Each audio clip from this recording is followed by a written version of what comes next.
Greetings and salutations, everybody. Welcome to another edition of the Kayfabe Podcast. Have no fear because your councilman is here, along with the greatest trio on the internet right now, the People's Nightmare, or Dion, as he just goes by now. Oh, Dion. The government's up there.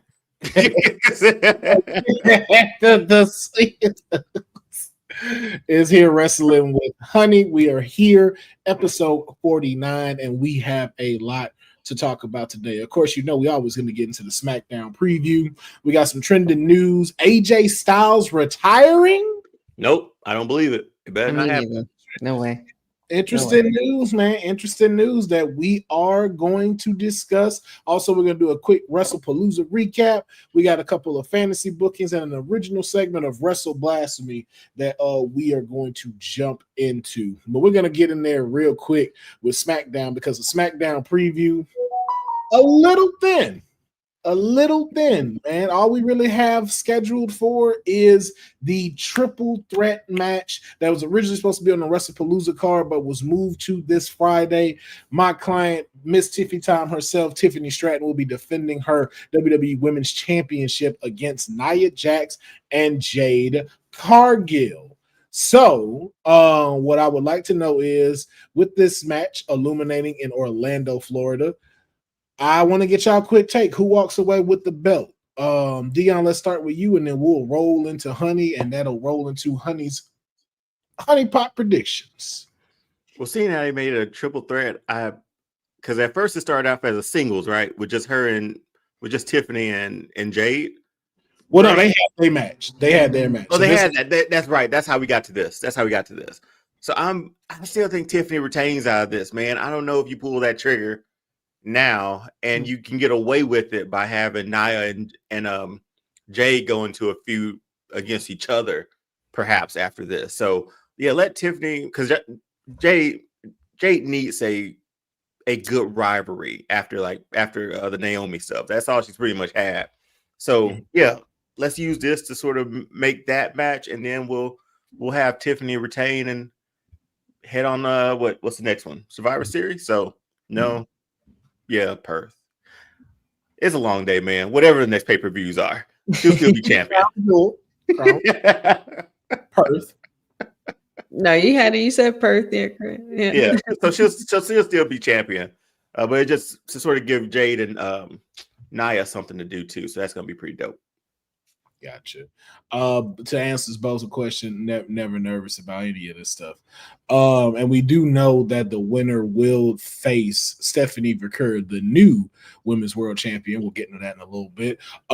At Crown Jewel for the Crown Jewel Championship. But we want to go ahead and move it on to Honey, your prediction on who's going to win this match, and then your 3 Honey Pot predictions for SmackDown, because we don't know what's going on. This is it. Yeah, it's been quite unpredictable in a lot of cases. However, in regards to this triple threat match, I'm not entirely worried because I think everybody knows what time SmackDown runs on, and that's Tiffy time. And I think it would be an absolute gem of a match to see her versus La Primera, newly crowned Women's World Champion, one-on-one for Crown Jewel Perth. I think that would be absolutely amazing. I think it does make sense, and I will piggyback off of what you said, Dion, about Jade and Nia, being that, when Jade first appeared in the Rumble, Nia was one of the first few she had, as far as like a face-off with initially. So their history does go back a couple years, and that would be a more sensible route to give Jade more of that push. You know what I mean? And Nia is definitely in a prime all in her own. She's a former women's champion, former queen of the ring and such, so her resume speaks for herself on how much she has improved throughout the years. So what better way to do that than helping out Jade Cargill and, giving us a good rivalry for the books. So I would like that. And 3 Honey Pot prediction moments. Well, I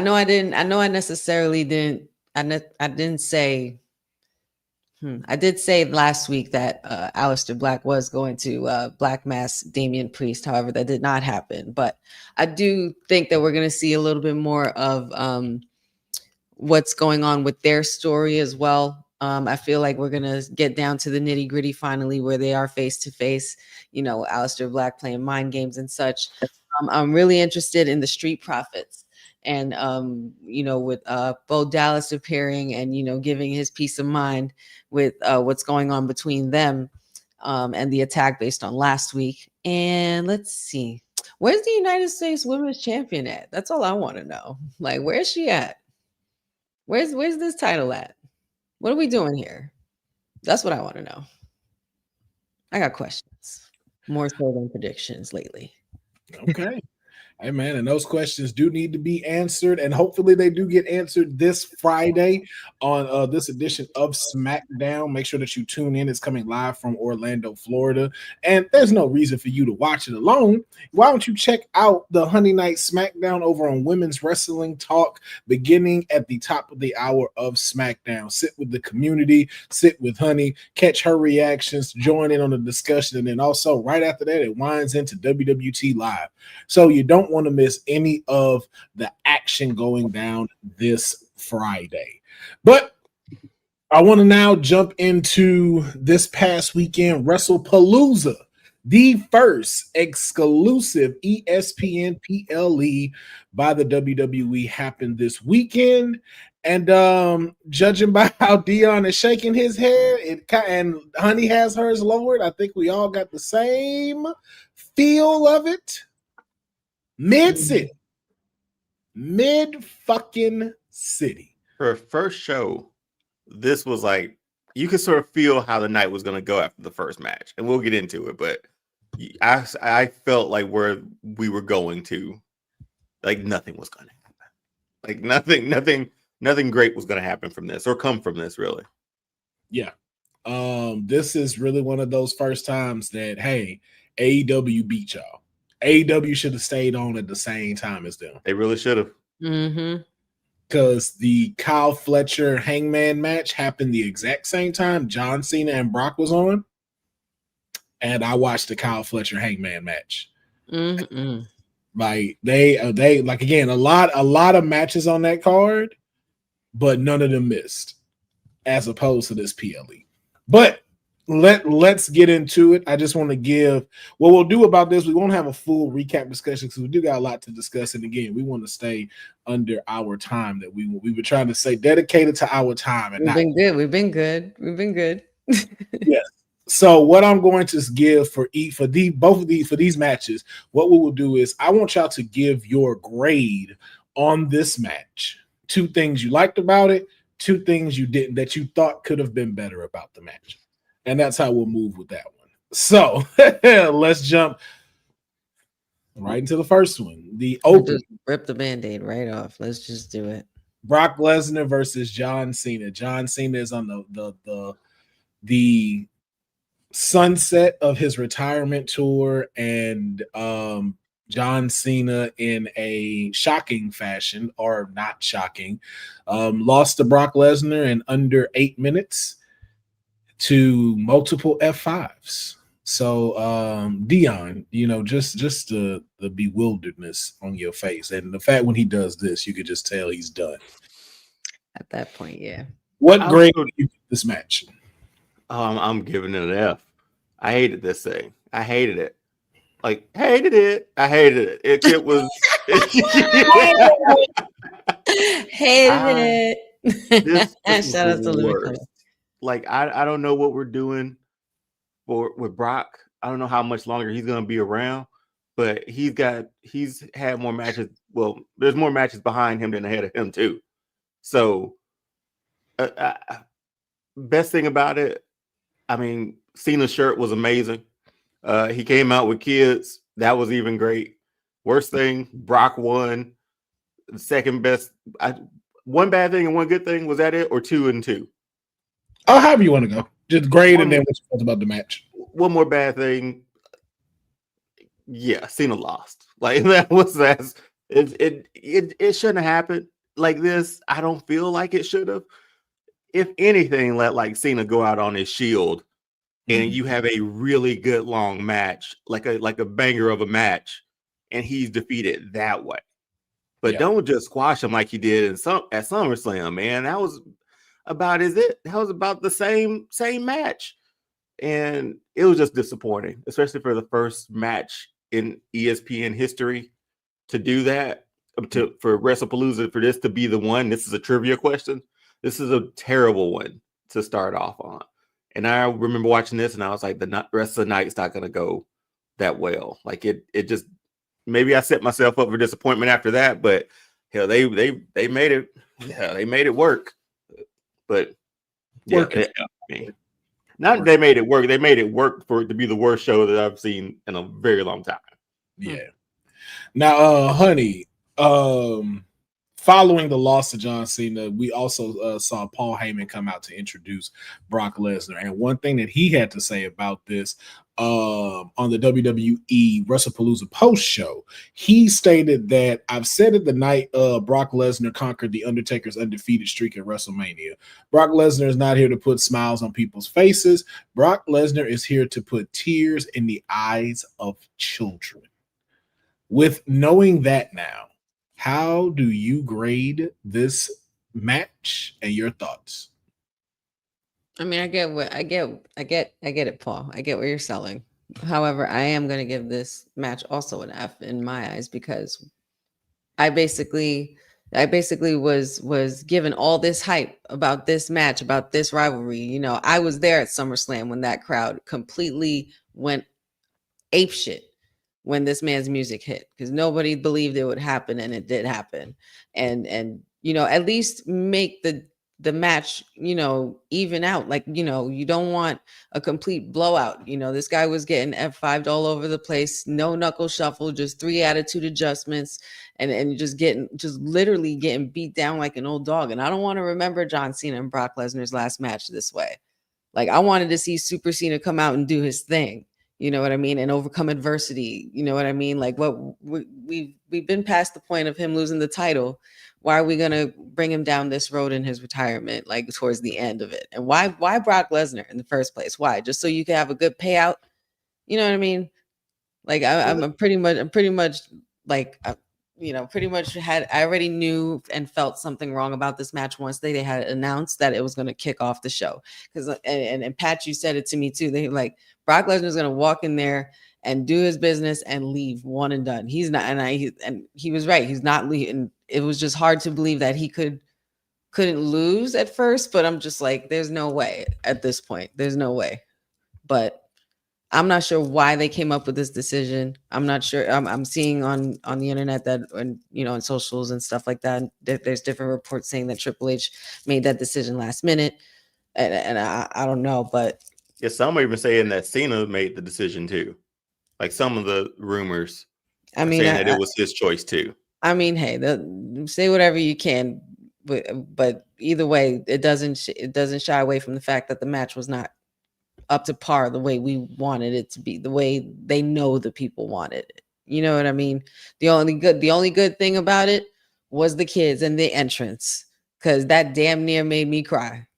And I'm like, y'all can't do this. Like, there's no way. I'm like, Cena coming out with the kids and the mini Cenas instead of the older Cenas that he had years ago, like all the clones and stuff like that. Now he has the little ones. I'm like, oh, nah, he's winning. I'm like, Cena is definitely winning. I was so disappointed. So disappointed. And I would say, and that's back. Sorry, that's the only good thing about that match. And you know, Paul Heyman introducing Brock Lesnar was nice to hear. That's about it, man. That's pretty much how I feel about that match. Yeah, we went through everything to get this Cena back, and that's how. And I know y'all can call me a Goldberg mark, but Goldberg put up a better match against Lesnar in the last one they had. Man, listen, it was way more entertaining than this. Yeah, it absolutely was. And that was only 11 minutes. It was probably like 11 minutes, maybe not even that. Yeah. I don't even give this match a grade. I give this take this to your mom. Get it signed. Put this on your chest. Return to sender. And make sure she signs it so she sees the BS. I get what Paul Heyman is saying, but for me, it's like, okay, if this is what you want to do, you want to leave children in tears, cool. For everybody else, it was just like, I'm not even mad at this. It was just like, yo, this was just a waste of time. It's Wrestlepalooza. It's Wrestlepalooza. This is waste of time, Will. Perfect. If you'd have gave me an outcome, like give me a real match, and that ending was like that, then that's different. But for y'all to come out here and just have it to where, like, if anything, what this shows, this didn't hurt Cena. This hurt Brock. This just showed me, like, dude, you can't wrestle. That's what that showed me. Outside, first of all, did you see how blown up he was 5 minutes into the match? Yeah, that's what I'm saying. Out of all blown up. You are all muscular looks. That's it. You can't wrestle, and that's what we seeing now. Outside of collegiate wrestling, I don't think you really have it and can go anymore. And that's what this showed, because all this is just outside of you suplexing him, outside of you clotheslining him and then throwing your punches and an F5. That's it. You're worse than when we used to call him five move Cena. But Lesnar turned into that too. This Suplex City Lesnar turn. He had some great matches with Kurt Angle. He had some great, like he's got a good catalog, but he don't have to do that stuff no more. But that's the thing of, like, so if you don't give a shit no more, don't come back. Right. Like, that's what it is. Like, if it's effect, don't come back. I don't like seeing that shit. You already know, like, bro, it's different if it's like, yo, you a little gassed out, you doing this. Like, nah, bro, if you really just come in here to make people upset and piss people off, it's like, no, it's not pissing people off. It's really just like, yo, for me, I wouldn't give you no pop. I wouldn't give you no reaction. It's like, yo, bro, just go. Just go. Because this didn't show me nothing of, like, this does nothing for John Cena's story. This does nothing for you moving forward. This does nothing for Wrestlepalooza. This did absolutely nothing but having that one shot of that kid in that John Cena shirt cry. And it's like, yo, y'all gave me this and then took out that triple threat match that's happening on SmackDown for this? Nah, I'm cool. If you're going to give me 8 minutes, you better give me 8 minutes worth of something. It didn't make no sense. It's just like, yo, it was what could have been a dope kickoff to a show, and then especially how Pat McAfee promoted it. It seemed like this was going to be a banger in how you kick off a show. And they've done a pretty good job of being able to book opening matches that really set the bar. And to Dion's point, it's like, yo, y'all made the bar be really fucking low with this match. It wasn't for me. If I'm a person of the business, it wasn't worth the controversy of bringing him back. It was not worth the booking of bringing him back. The promos between these two of them not being there is stupid. It's like, yo, if this how it's going to be, please let Brock Lesnar just retire. Leave me with the Lesnar that I normally know that go tear shit up and then dip. Not this shit. This was just ridiculous. And to your point too, Will, don't you think like this started the night? And aside from one match that we're going to talk about, obviously, this sucked the air out of the arena for me. Like I don't know if it felt dull after this until I didn't know how to feel until we got to that women's match. I didn't know how to feel after this happened. I'm like, what the fuck did I just? It kind of hurt the rest of the show. Yeah, no, I knew how I felt. I didn't care. Like when after that, it was just like, okay, this is what we doing. Like it's just again, it gave no real reaction. It's like, yo, I want to make children cry, and it's like, okay, first of all, why do you want to make children cry? Like, why is that your main motivation first and foremost? Like, isn't it to be able to put on show? It's like, but he sparked a reaction. Yeah, it's not the reaction y'all think it is. We're not sitting here pissed at it. It's like, oh, that's how it went. It's like, nah, we pissed that y'all wasted our time.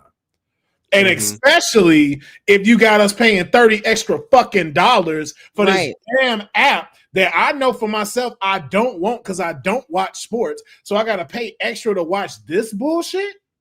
Can I say something about that? They were hyping it like it was on a WrestleMania level and all this shit. And I'm just like, that was not even. This was an episode halfway near what a WrestleMania is. This was an episode of Monday Night Raw. That's what this was. This was an extended Monday Night Raw. But go ahead. One thing about that. Every weekend before this, Disney Plus or Hulu, wherever you want to watch it, I could watch college football, all the games that were on ESPN. I could watch. Before last weekend, I tuned in on Saturday morning, and I got to press unlock. Everything's behind a paywall now for ESPN. So I get like 2 games and then, okay, I got to do the $30 for this. But if I do the $30, I get ads with Hulu Disney again. I was like, oh crap, I don't want that. How much is it without it? It's like $40 for everything. And then they got like a $98 package of some BS that nobody cares about. Yep. And then they took, and then they also, if you get the bundle, even with the ad, they take off the extra member seat. So like you could pay like $9 because like I have my niece on my plan. So it's like, yo, like she has her own login, email, and everything for her to use. So she ain't gotta worry about getting kicked off or being like, hey, can you send me the passcode and stuff? You don't get that if you buy the ESPN thing. I'm like, what? It's the most cluster bomb of a release, and just to get that much money out of you now for PLE, we're back to like pay-per-view prices every month for it. And like Will said, like I'll watch college football, but after the season's over, I'm paying $30 a month to tune in one time a month. Exactly. It's like, oh, but you can watch Stephanie's Place or 30-30. I don't like sports. They must have put that behind a paywall too, because I used to watch that. Yeah. Payne's Place, all that stuff. See, that's some bullshit, man. That's why I got a VPN now. Which is why this Wrestlepalooza was a very interesting. Shout out Stephanie. Yeah. Right. I was just gonna say thank you, Stephanie. And shout out to her being the first person in the 2026 Hall of Fame. We'll get more into that next week when we talk as well. But I want to keep it moving. Braun Bronze versus Usos.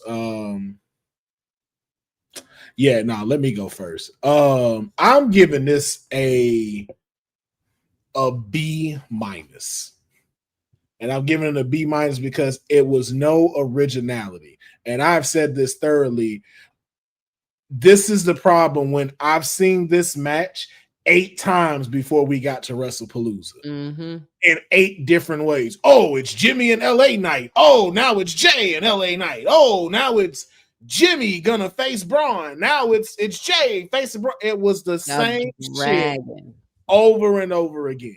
It was like, yo, again, another match that would normally close Monday Night Raw. So why is it on Wrestlepalooza? And it's like, what does this do? Does this make them into, again, another thing of like this storyline? Was it to end it? What was it? Because it's like, okay, the Vision 1, do they move on from them? Was this a one-time thing with the Usos? It's like, it was something that is just like, yo, this was not needed on the card when you've taken other matches out that could have worked. Once again, triple threat match for the women's title. This could have been on Raw.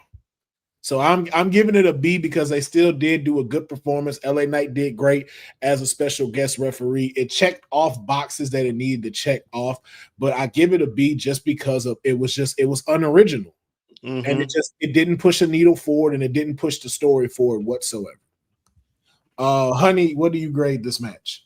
For all of those same reasons, I agree with you, but I'm giving it a different grade. I feel like B is too nice. I'm giving them a C for all those reasons. I just feel like there was really nothing to this match. Again, could have been on a SmackDown or a Raw, however you wanted to book it. It doesn't matter. But unnecessary. And it didn't do anything for the story because now what is it? Are they still going to be, facing off going forward?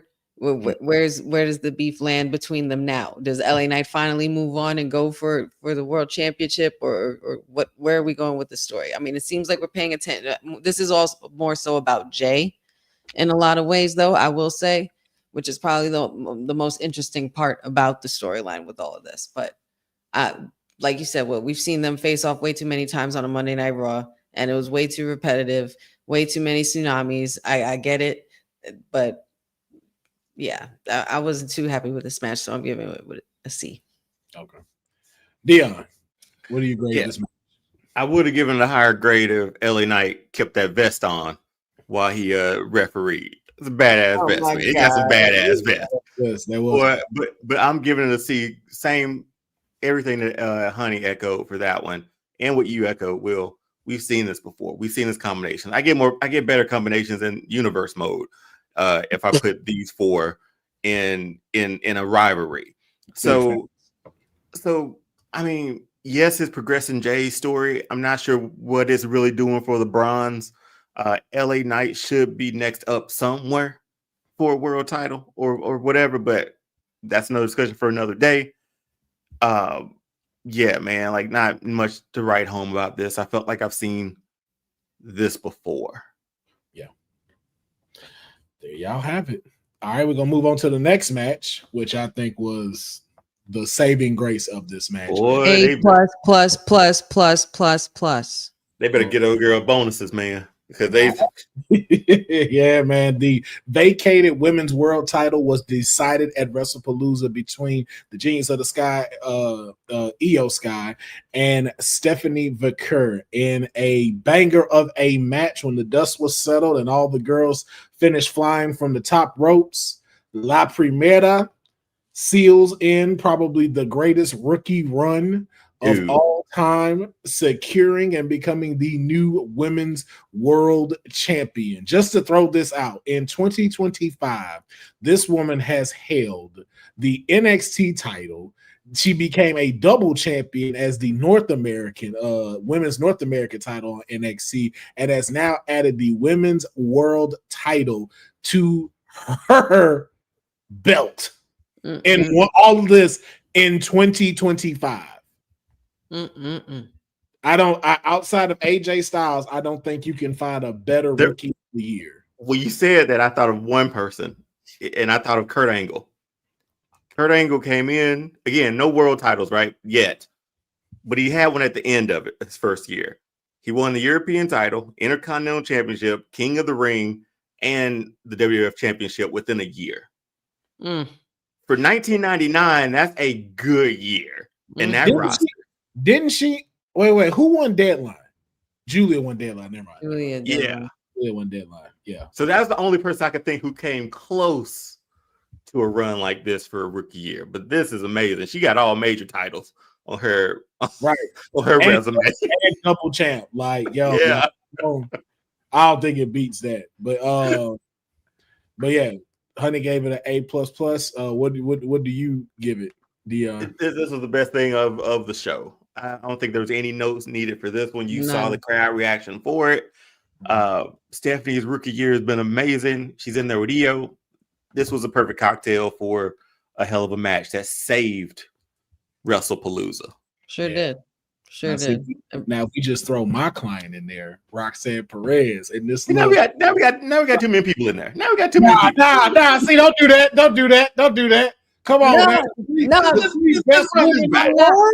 I'm not hating on that. I'm not hating on that idea, Councilman. But this match didn't need anybody else. Honestly, no. I mean rivalry wise, not this match. Okay. No, I'm talking about moving forward. Like if we just yeah. No. This match here was like battle of the workhorses, man. These girls killed it. Io was on fire. That finisher for Stephanie landed absolutely perfect. It was just great work of art between both women, and they absolutely killed it. They were the match that I was really most highly anticipated to watch anyway, and I expected nothing less from these women. And we got to end it between them. You know, they had two matches that didn't finish out. We didn't determine the winner, and it was clean. And it was clean. It was no complaints. Love the sign of respect too. Yep, I get goosebumps and shit like that. You know, I was just like, oh, I love that shit. It was an incredible match. So shout out to them two ladies for being able to do what they can to try to save this PLE. Then we move into the anticipated mixed tag match. Seth Rollins and Becky Lynch versus the returning AJ Lee and AJ Lee's husband. Dion, what grade do you give this match? I'm gonna give it a B. I'll give it a B plus. I think in our mind we thought of some crazy stuff, and they sort of did a little bit of it with the stomps and all that stuff here and there, but it wasn't the stomp we needed, man. It wasn't the soul stomp that we needed. We just needed one, and that was from Seth Rollins to AJ. It was not gonna happen, man. I felt it wasn't. That was the one that should have happened, and everybody got stomps in that night. But I enjoyed this one. I thought the entrances were dope. I thought the gear was dope too. Finish was the collapsing table. It's like I went back and rewatched that a few times. It's like AJ hung in the air. Yeah. It's like she just stopped in the air, and then here comes the table after. But yeah, man, I like this one. I'm hoping we get a little bit more. Really wish AJ's finisher looked a lot tighter with Becky. I'm not sure why Becky was standing so straight up with it. It just looked like it wasn't working. But that's the only knock I have on it when AJ went for a finisher, how it looked visually there. But no, man, it was a good one. I'm hoping that they run. I don't know if they'll run it back, but I can see this going on a little bit longer. To be fair though, to Becky, normally when that comes, it's the momentum that takes her will get to where she can lock her leg in at the bottom. And that's you're right. Like when she hooks in, it'll have enough momentum to where that first foot will go around Becky's leg to where but because of like how close they were when it hit, she wasn't able to get that full swing. That full rotation for it. Yeah, like when you watch when it hits with Seth, like she get a big boost. Yeah. And then wraps around. That's a big guy, man. She had to get the momentum for that one. But no, I enjoyed this match, man. I mean, any hate feud or like this, I'm down for it. Honey. Yeah, I would have to agree, and I'm gonna give it a B as well. I was just very happy to see AJ Lee back. And Seth and Becky made it very entertaining. At first it was getting a little annoying for me. Becky kept, running in and out of the ring. I'm just like, all right, Becky, come on now. Like you're putting all all this stuff that I've said about you to shame now because of how this is going on, just going in and out of the ring. I thought it was a little bit too much for me, but overall the match was great. Seth and CM Punk, I definitely don't feel this is over, and we definitely are working towards that AJ Lee versus Becky one-on-one. We need that. Definitely need that. Yeah. I'm gonna give this a B+. It did everything it needed to do. It checked off all the boxes it needed to. I wasn't expecting this to be a phenomenal 5-star match whatsoever. I was expecting it to be just what I got. And that's what it was. It was fun. It was entertaining. All of them got to be, it did what it needed to do. And it even extended the limits of what a mixed tag match can potentially be. And hopefully that we get to see them even more regularly on programming. So that's why I give it a B+. It actually pushed the needle into something. And progressed the story. Yeah, and progressed the story as well. So that's why I say I'll give it a B+. Then we move to this bullshit. The main event, Dion's guy. I blame all of this on you, Dion. No, we this is the first time I'm gonna say this. We blame Hunter for this. But should I go first? Should I just go first? Rip the band-aid off here? No. We'll let you wait and stew. Honey. Drew McIntyre versus Cody Rhodes, the main event for the WWE Championship. What do you grade this match?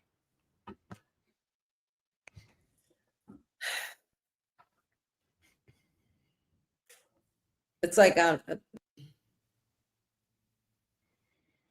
nah, you know what? No, I'm giving it an F. I'm not gonna be nice. I'm giving it an F. I don't give a damn. Just one too many times you see these kinds of things happen. And I feel like in this case, Drew McIntyre should have been the right guy to win at this point because Cody's out here ruining timelines. You just leave, come back, and just destroy Drew McIntyre's hopes and dreams. All the hype, he kicked your head through the table. You know what I mean? Like booking, I'm not sure what they were thinking of in the back, but I wasn't really in agreement with the results of this match. I kind of did want to see a title change and a deeper rivalry build between these two, but I don't know. Drew, I don't know. I feel you guys could have done better. I give it up. I heard backstage that Cody actually wanted to drop the title to Drew at Wrestlepalooza. That makes it even worse. With Randy Orton involved. Randy in there. Yeah, and it was by accident that he accidentally caused Drew to win the title, which would stir the beef between him and Cody Rhodes. But didn't we talk about that a bit too? Didn't we bring that up? I said it. I think everyone said something with bringing in Randy Orton. But I give this, I won't give it an F. I give this a C-. Because the match wasn't bad, but again, this was just like, yo, this is a match that could have went on Friday. I don't think that y'all built it up enough. I think because of him having to go do shoots for Street Fighter and Drew doing what he can, but it was just like, yo, this storyline was not main event worthy. Nope. And either the tag match or crowning the new women's champion should have been the main event, not your boy Triple H. This is one of those where we do say, like you say, like, oh, we listen to the fans. You did not once again listen to us. He didn't listen to Cody either, apparently. Exactly. I get TKO, I get ESPN, I get like, yo, the last sign gotta be that WWE championship being held. But this was not the story that should have finished off Wrestlepalooza. No. Dion, you did something, didn't you? You messed with the timeline again, didn't you?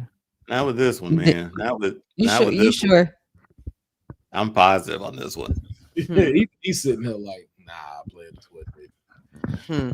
Dion, man, your thoughts on your boys match? It wasn't as bad as what I gave an F, but it was, for me, close. I'll give it a D, because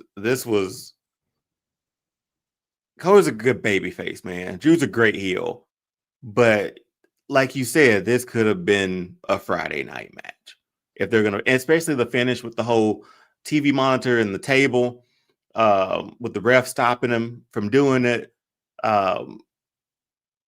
It's just, it was a lot.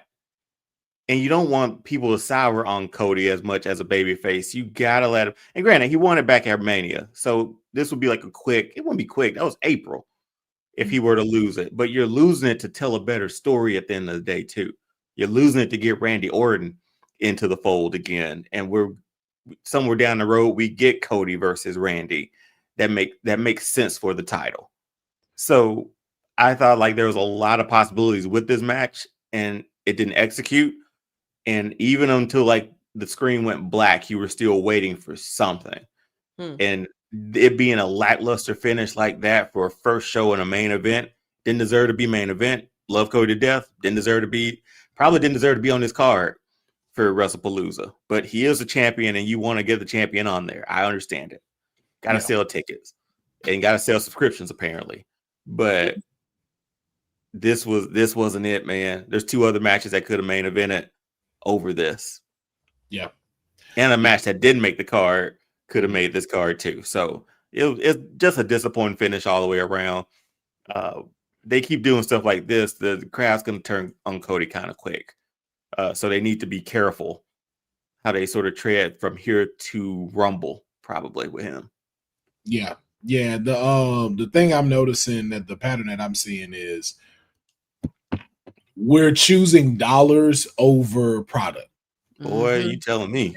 And that's what I'm thinking with this. Like, because Drew winning this and Cody even seeing it makes it great. But I see the two sides of it. So the one side of where Cody's looking at this to give it to Drew, Cody gets to go shoot this movie, do the promotions, and you're leaving SmackDown with a great champion and a great heel right now, which can help build the division. The only problem is with that is something we are now calling the Cody vortex, no longer the Rhea vortex, is the Cody Rhodes vortex. The problem is this dude is a walking dollar sign. And that is the problem for them, because they want to put him everywhere they need him to be and get as many dollars as they can. And it looks 10 times better when you have the WWE Championship with you. The only problem with that is you are now diluting the product and slowing it down by having him do that. And because Drew McIntyre is not on that same level as Cody Rhodes, and I don't mean that from a wrestling standpoint, I don't even mean that from a character standpoint. He's just not doing what Cody is doing outside of the ring. Podcast shows, the sponsorships, everything. This dude has it down. Like, he has the blueprint. He's the face, Will. Yeah, and no one's doing. He's the quarterback, just like they said. He is definitely the quarterback. And that's what is so hard for all of these cats right now to try to topple Cody, because that side of the coin, a lot of these superstars don't have right now. And it's going to take a lot to be able to get them ready for that, to be able to say, hey, if you're going to be the main guy and we got to have you at this event, we got to have you here, we got to have you here promoting this. A lot of cats aren't there just yet. And so that's why that becomes an issue here with him being there rather than them giving it and developing a better story. But it is what it is, man. It is what it is. This was a weak chapter in that book of whatever stories you're writing, Cody. This was a weak chapter in WWE. Just overall, this was a weak. Yeah, this was not it. Even ESPN themselves said it. This wasn't it.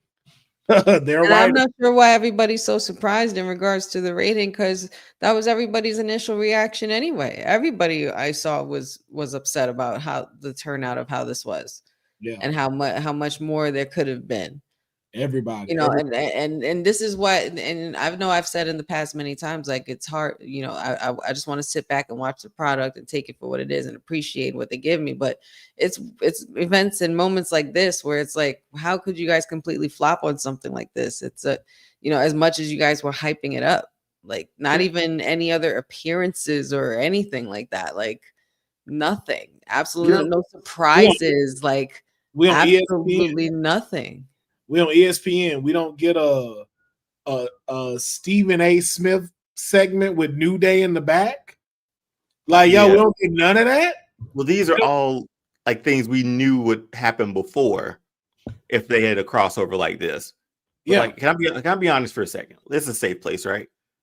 You say with ESPN and moving and doing all that for PLEs and just this show. I was reconsidering my wrestling fandom a little bit, my WWE fandom at least, because with the high price of tickets and what Mark Sparrow came out and said about Vince being more about families than essentially, chasing the almighty dollar, it was like, man, like, obviously it's not what it used to be. And it looks a lot different. You look at the mat, it's different. You look at the ads between, it's different. I get evolution, I get profit, but man, at what cost, man? Like at what cost? You're gonna price a lot of people out who've been diehard fans forever, who will probably not be able to go to another event affordably. It kind of stinks because I don't think it's about the fans anymore. Well, I don't think no sports is about the fans anymore. For sure, but this has always felt like you've had a voice in it in some form or fashion. Well, good or bad. It's always constantly changing. So it's more open to be able to take in audience input. But with everything else that's going on, it's like you could tell like the world of sports is reshaping, because even like the commissioner of the NBA stating that they're no longer going to highlight. It's a highlight sport. Just highlight. Like, we're not going to put it on TV anymore. Like, if you want to come, you'll come watch it. If anything, watch. But yes, a shame. But also, too, he has a point. A majority of people use their phone as TVs now. A lot of people aren't watching television anymore. A lot of people are watching their phones. And so it's just like, if I can save a cool $1.5 million on production and filming a fucking NBA game, because all y'all gonna do is watch the highlights anyway, and I can lower all of this production team and everything like that, it's really just like, y'all there, come enjoy it. And they'll get film from local markets anyway. So it's like, here's your highlight. And all I gotta do is hire now what?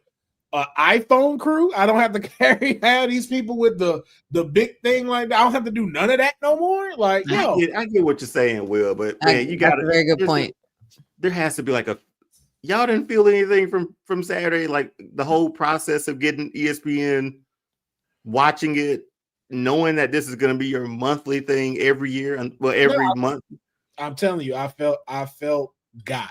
I felt like again, but that's what we're moving into. Like, look, and like we'll move on, because again, we're trying to stay on time. But there's a lot of like, again, this ain't about us, but we already know from a political side of the world, nothing right now is about the people. No, it's about the dollar. And so now it's just the fact that we're now seeing it even more in sports and in the things that we love.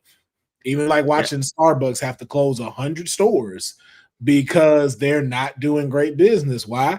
Because your coffees are fucking $15 and nobody want to do that. I'll go to that coffee shop they just opened right across the street from you. I'll go over there and go grab myself, or I'll just make my own. But that's the thing about where we are as a nation.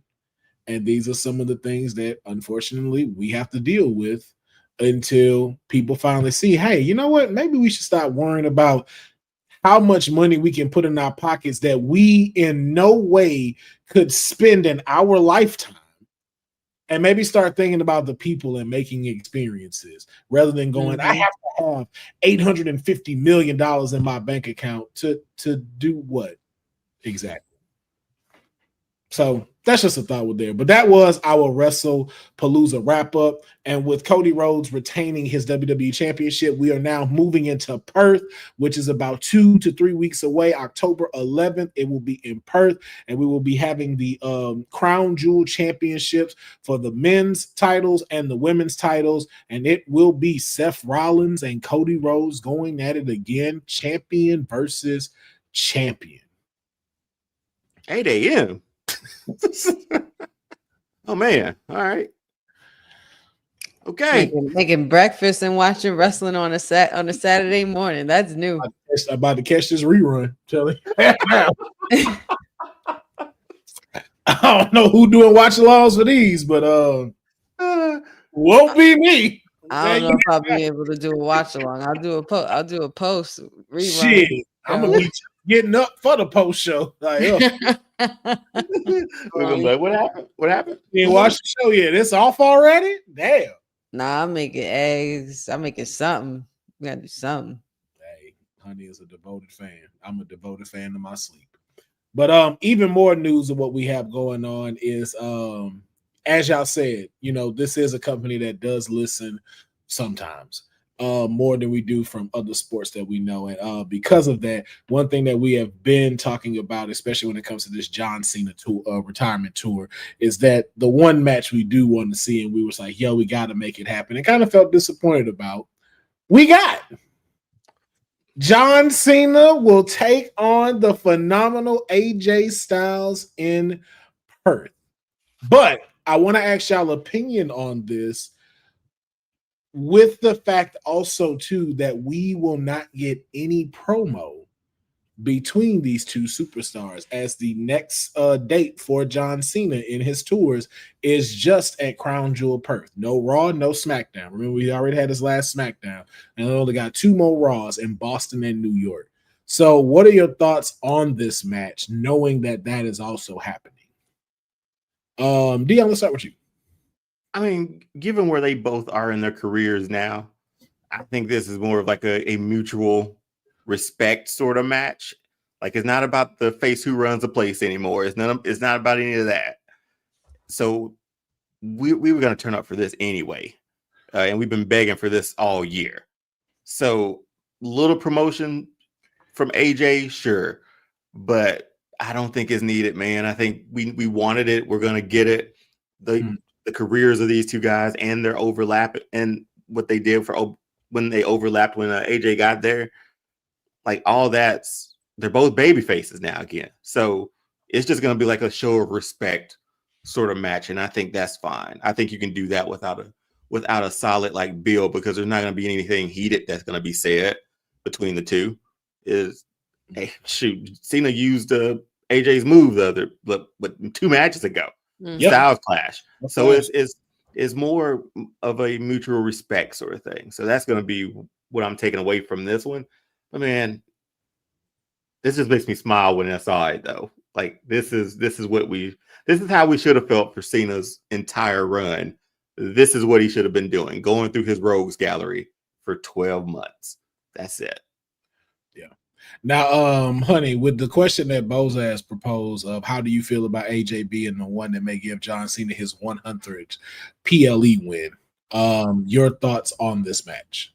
I think this is one. I think this pretty much, to piggyback off of Dion, it basically writes itself. And their resumes speak for themselves. They're both given to be, both on their way out. And, I feel like this is probably AJ's way, kind of how he did, with The Undertaker. He was just like, man, listen, if we could get in one more, I'd like, just let me get in one more with you, man. Like I could totally see it just being that kind of a casual thing where it was a conversation between them backstage, and it was definitely a favorited match when they did face off. You know what I mean? It was literally, for lack of a better term, phenomenal. I would hope that, I mean, we know how good Cena is on the mic. We know how good AJ is on the mic. We know what they can bring to the ring. There just really is no need for the hype. The picture kind of speaks for itself. So it's like, you're either going to be there or be square, tune in, or don't. Gotcha. Yeah. To answer Boza's question, I don't think AJ is going to lose. I think AJ is going to win. And the reason why I think that is because Cena's going to go over on this last match. So we need to, that might be. Yeah, we need, and we'll talk about that. And because I think you need to have that to get that prepared for the last one. Give us a couple losses, and it's like, okay, what's happening? What's going on? And then the match becomes a storyline. Yeah, no, not the storyline. It just kind of adds to it. Because think about it, most of the time when they had their last matches, they go out on their back. But it's like, so you're like, let him loot. Yeah, okay. Think about it. Like we're going to talk about it, which is we've heard news that AJ Styles is preparing to retire in 2026. That he said that will be his final lap around in his wrestling career. He's mentioned this several times in the last 5 years that he wants to be able to be there for his son, be able to be around his family, and want to be able to walk and lead a healthy life outside of the ring. And so that's another reason why I feel like he will go over, especially, because he's already granted, like, the point of Boza saying, he'll grant him his 100 PLE win. Well, AJ granted him his WWE win that got him to 16. Let's never forget that. It's like, he owes AJ. Let AJ get a victory over him. Let him go out saying that, like, I beat the greatest of all time. That's a good point. Yeah, so that's why I feel like AJ will go over in Crown Jewel for me. Did he get beat up John Cena again? I don't think so. Just because of how he was acting with Dom, that's a very far off shift. Yeah, no, of course. That was a fun time though. That was a fun time. Did AJ win his first match against Cena? I think so. Yeah, I think so. For some reason, that's ringing a bell. Yeah. But again, John Cena got over on him too. So yeah, I wonder what their record is. I don't know that off the top. Well, that'd be interesting. I mean, either way, these guys are gonna put on a good show. I just hope, that I hope, especially with superstars like John Cena and AJ Styles, of their caliber and of their, knowing how everybody respects them in the business. I would hope to believe that they're going out on their own terms. You know what I mean? Yeah, I hope so too. But just thoughts on real quick on AJ potentially retiring. I feel old as hell. It might be time if he's feeling it, and that's what his after wrestling goals are. I think he even said something about being still connected with WWE in some form or fashion. Yeah. So him becoming an NXT coach, I don't know, doing something like that's invaluable experience that you can't pay. You can't, there's no price for that. He's going to get back to that. He has his family. Yeah, I think if he wants to, and you're able to do it on your own terms, I say you do it, man. But I'm gonna miss the best hair in wrestling every Monday night. Same. I'm wrestling, man. They don't want none. Yeah, but shout out to AJ Styles, man. He has done it across the world. He has left a phenomenal career, no pun intended. So shout outs to him. And yeah. But we talked about one potential opponent that John Cena could face. Pose a question to y'all. What if Edge is John Cena's last opponent? Okay, so with all of that, what are all the moves that John Cena did in the other paper a couple weeks back? when he was doing all those moves. He did a Styles Clash. He did a spear for the way Edge would do it. What else did he do? He did a few other things. Baron, I don't know if there's some.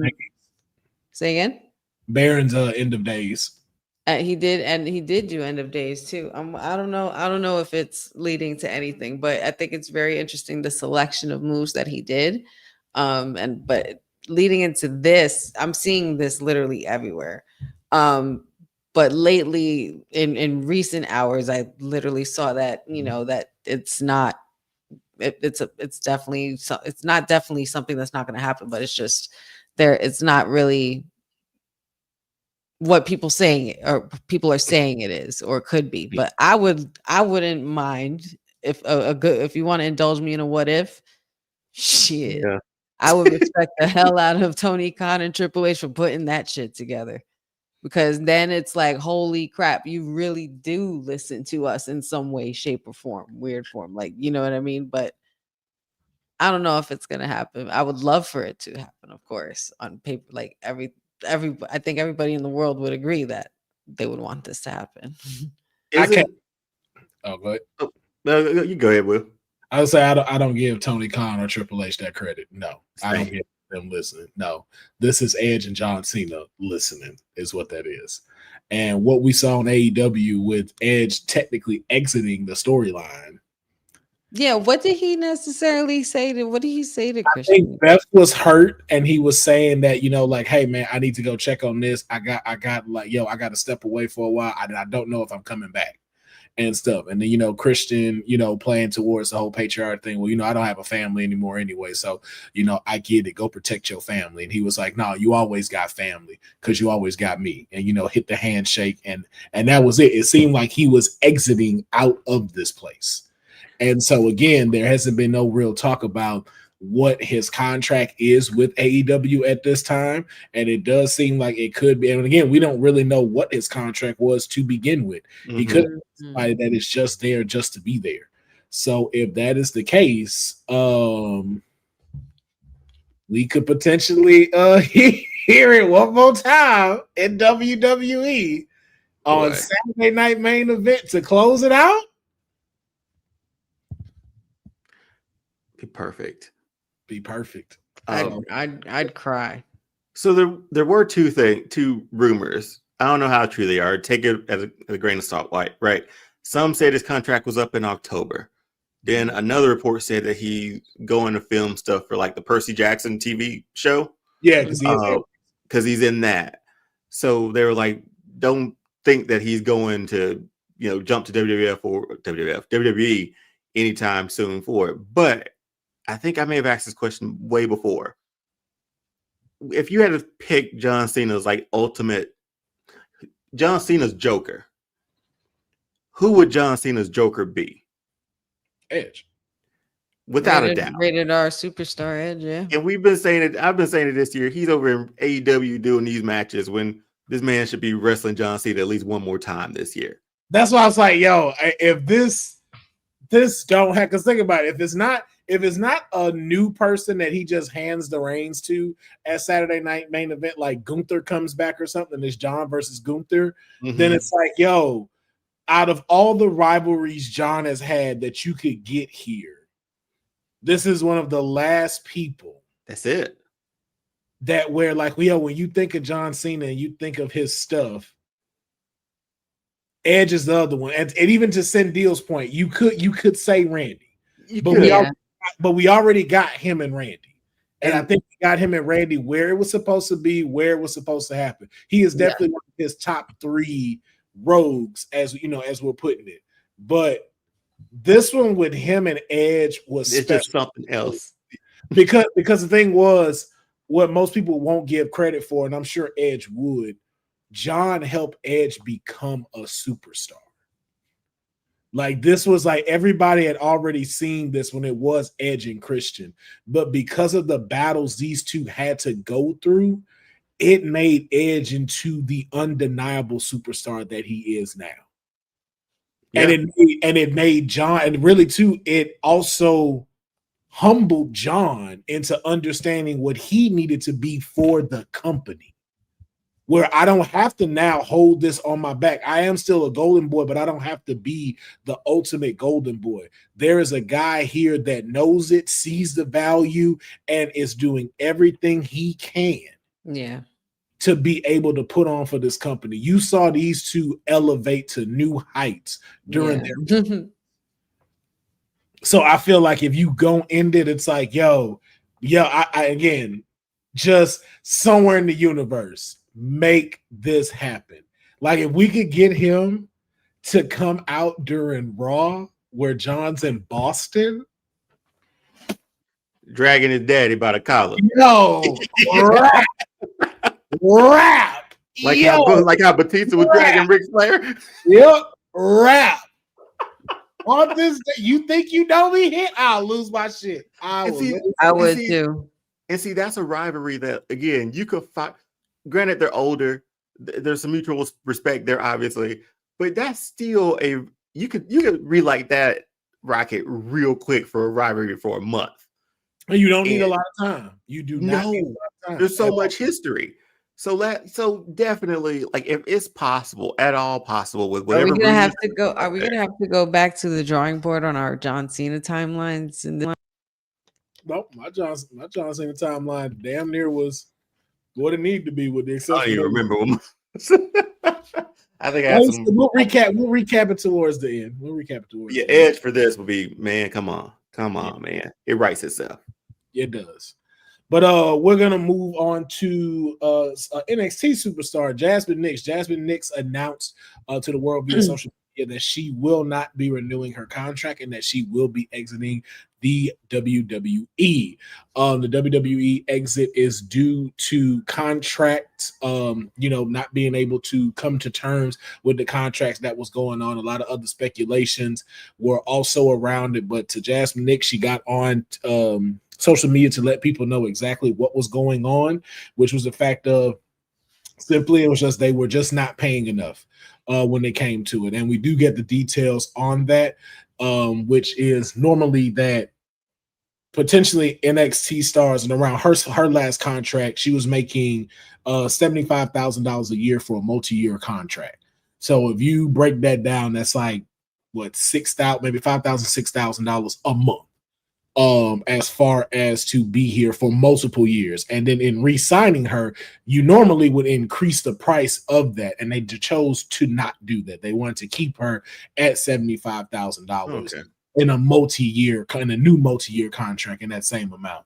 Now, again, as she explained, with and a lot of people don't know this, with the travel costs that WWE isn't always paying, being able to have to jump in your car, driving miles to other shows that you have to do, there's a lot of financial issues that do come into play with that. And then also, too, a lot of opportunities that you unfortunately miss as a WWE superstar because you are signed to them. We've heard about, Mercedes Moné disputing about not being able to be in The Mandalorian, being in Star Wars because of her and her schedule. Also, the thing about Damian Priest not being Namor in Marvel's Black Panther and what that could have led to because of being a WWE superstar. So Jasmine Nyx just wanted to, felt like, where she is now, where she is in age, there's a lot of opportunities that she would like to be able to get into and explore. And so she is taking her talents elsewhere, not saying that she's completely done, not saying that she won't be back, but as of now, she wants to explore more things and be able to conquer other stuff. And as she's let everybody know, no, she will not be starting the OnlyFans page. Y'all mad, huh? Y'all mad. Everybody, y'all big mad at that. You naughty people. That internet was hot about that, boy. They was like, man, well. We start the OnlyFans. Not starting the OnlyFans. No. And she did say this was a personal decision that she made for herself. So kudos to her for doing so. When you go through life, it's just about being able to bet on yourself, and she's going out and doing that. Shout outs to her. Yeah. Dion, your thoughts? No, I mean, I'm breaking it down, and they didn't offer to increase her pay. I didn't know that part. I thought it was just, So that kind of stinks for 3 more years too. I know the opportunity of making more is main roster stuff and additional stuff like that, but she's on TV almost every week, right? Like she's a face on the brand. It kind of, and she's young into her career, right? Like this is like she's relatively, I won't say green, but like how many years has she been down in NXT? It's been a while. It's been a good little minute. A couple. Yeah, she was injured. She was injured for a lot of it, though. She did that's go right. through That's some right. multiple injuries and concussions, and she even like broke her nose and stuff like that. Like she had a lot going on. But I would say like maybe a 5 to 6 year stint of being in NXT. But but it just, I mean, if that's her case, and she wants to do more, and that was too low or not even like an increase for it when you're on TV and wrestling, I think that could have hit differently.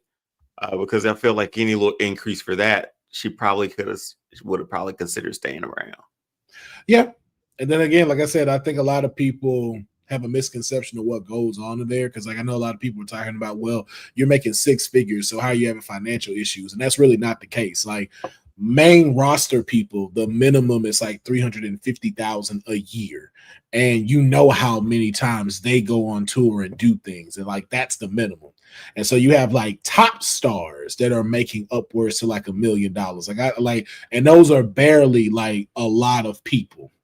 And so for, again, like we said, like when you take the expense of, and a lot of people don't know these things, it's like the expense of having to they have to buy their own ring gear. This isn't like, hey, WWE is making your outfits and you go out. Like, no, they are paying for all of this stuff to be made. That's why if you always hear Bianca saying like, yo, I make all my stuff from scratch, there's a reasoning why that is said and why that is definitely well respected, because you have so many people having to pay out of pocket. Like the amount of money that Seth and Becky pay their designer for their gear New Day is insane. The New Day, insane.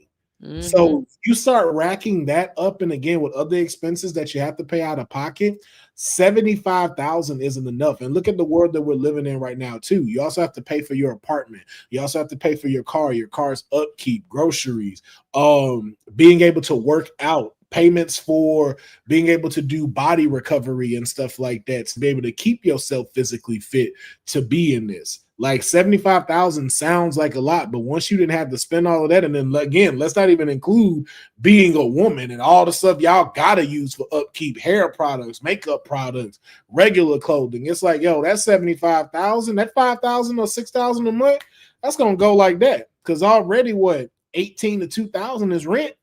Now you talking about your gear you can't necessarily wear every time. You got to change that stuff up to healthcare. To Cindy's point, it starts to really rack up, and a lot of people tend to not know that. Like, yo, these superstars don't really get paid the numbers that they deserve to be paid for how much they are on television. You have basketball players making $90 million for 5 years, and it's like, yo, you play a season. These people wrestle 300 days out of the year every year. Balance. So, but we wish Jasmine Nyx the best. We hope, again, she used to do soccer in Iceland. I know there's going to be a whole bunch of people that will love to collab and work with her as far as from brands and everything. So, man, we wish her always nothing but the best. And y'all should have done a better job of writing her off of NXT. I'm just throwing that out there. Because that was not it. That was shiesty.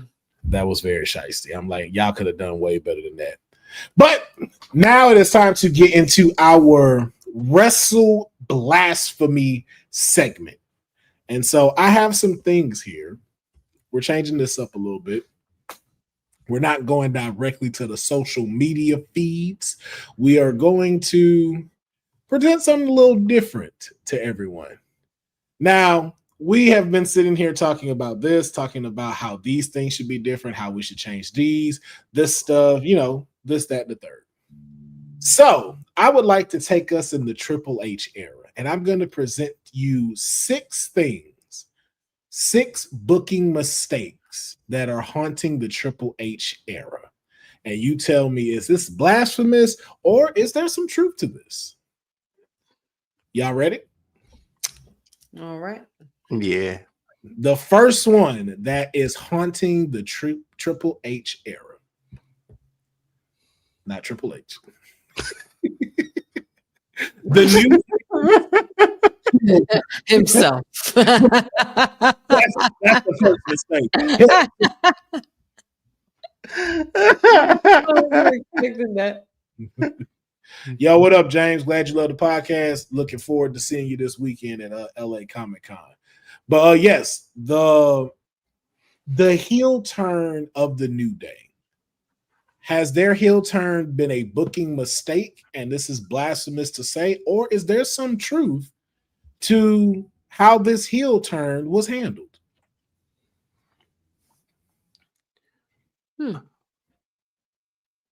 I think it started out really strong. They won at Mania, right?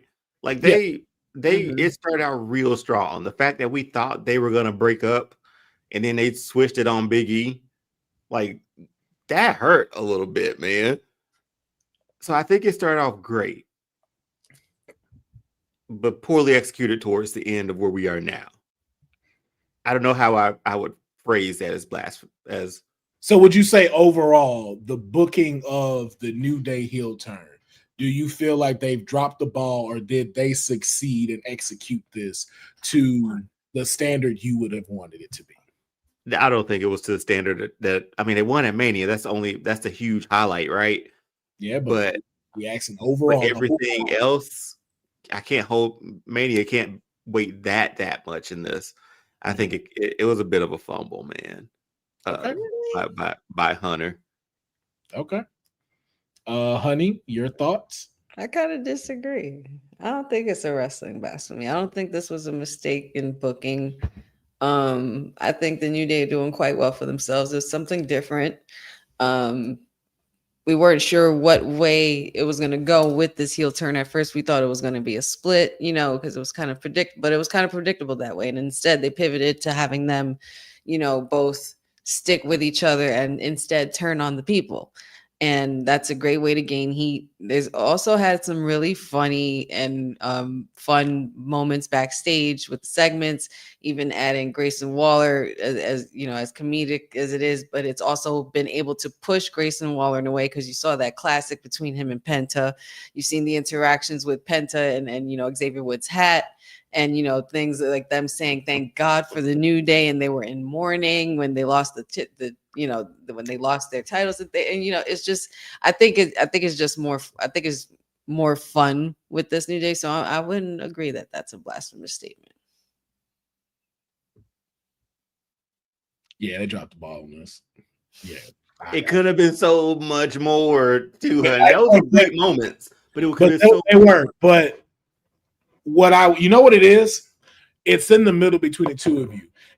They dropped the ball with this, but they're not the reason why the ball was dropped. There's a bigger thing at play as to why this ball got dropped that doesn't have to do with them. And it does have to do with something that is on this list. And I'll connect those when we get to that. But I do say there was a lot more potential for this, and we just didn't get to where we need to be. But let us know in the comments how y'all feel about it. The next one. The booking of WWE's top women's champions. Now, the WWE women's division continues to showcase some of the best in-ring wrestling that the company has offered today. That's no lie. But Triple H's creative outlook for each of his WWE women's champions has been disappointing, to say the least. Over a WWE Smackdown, it feels like Tiffany Stratton has been feuding with Nia Jax over the Women's World Championship for an eternity, while Julia struggles to be featured on TV as the WWE Women's United States Champion. Additionally, before Naomi captured the title, Io Sky was given very few storylines with the title on Raw, having only 2 defenses in her 132-day title reign. And so, yeah. And this year's Women's Intercontinental title remains an exception, as the championship has excelled with Lyra Valkyria and Becky Lynch holding the gold. The same could also be said about the women's tag titles, with the unlikely team of Charlotte Flair and Alexa Bliss making those belts a little bit more relevant than they've been in years. A Triple H often has had no creative plans for those who have held that title. Now, is this blasphemous and not true, or is there some realism here to what was said? Dion, yeah, man, like everything you were saying, from title to title, besides the women's intercontinental title, has been true. Now they're putting work into the tag team division, which is a first, honestly. At post Bianca and Jade, but yeah, man, like I don't think Tiffany has that one main feud or that one like huge rogue. I guess that's the word of the day too. A villain or heel to go up against. Yeah. Stephanie, Honey just said where in the world is Julia and the United States title, so that sort of speaks for itself. And before Naomi, Io's, how many days was she champion and only 2 defenses for Io? 132 days. That's a lot, man. That's a lot. Yeah, I see no lies in this one, man, unfortunately. Honey. Yeah, co-sign with all of that. Pretty much. It is weird because it's a guy who made his name basically with women's wrestling that he can't do nothing with when he's down in NXT with the women's division. Mm-hmm. That he hasn't been able to figure main roster stuff out fully yet. I mean, again, I've talked about this before. The thing you also got to keep in mind is at NXT, everybody's at the same level. There is no ego. There is no thing of pushing. Y'all are all at the same level. At the main roster, there's a whole bunch of different politics that shift and move into making this product. Once again, it really goes from how we're dealing with the world today. It's a whole system that needs to be changed because, again, I can't point it at Triple H. I can't point it at Bruce Pritchard. I can't point it at just one particular person because I can understand that, like, you have folks who do have a mental mindset of, hey, this needs to be like this, and this. We don't change this, and this. And so into some of that falls into the category of a person that doesn't think that women should close the show at a PLE. That is a factor that does have to be in there, and it does have to be where it's like, okay, we need to cater to these people because these folks get a pop. So we need to have CM Punk do 18 minutes straight of this, and instead of giving a woman a match or advance their story.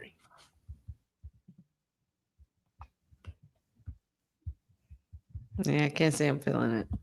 Yeah.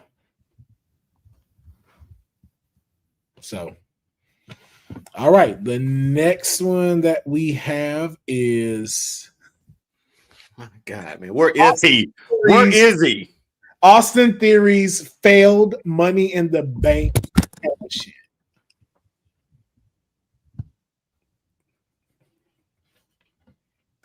So, Dion just threw his mic. I like Austin Theory, man. Yeah,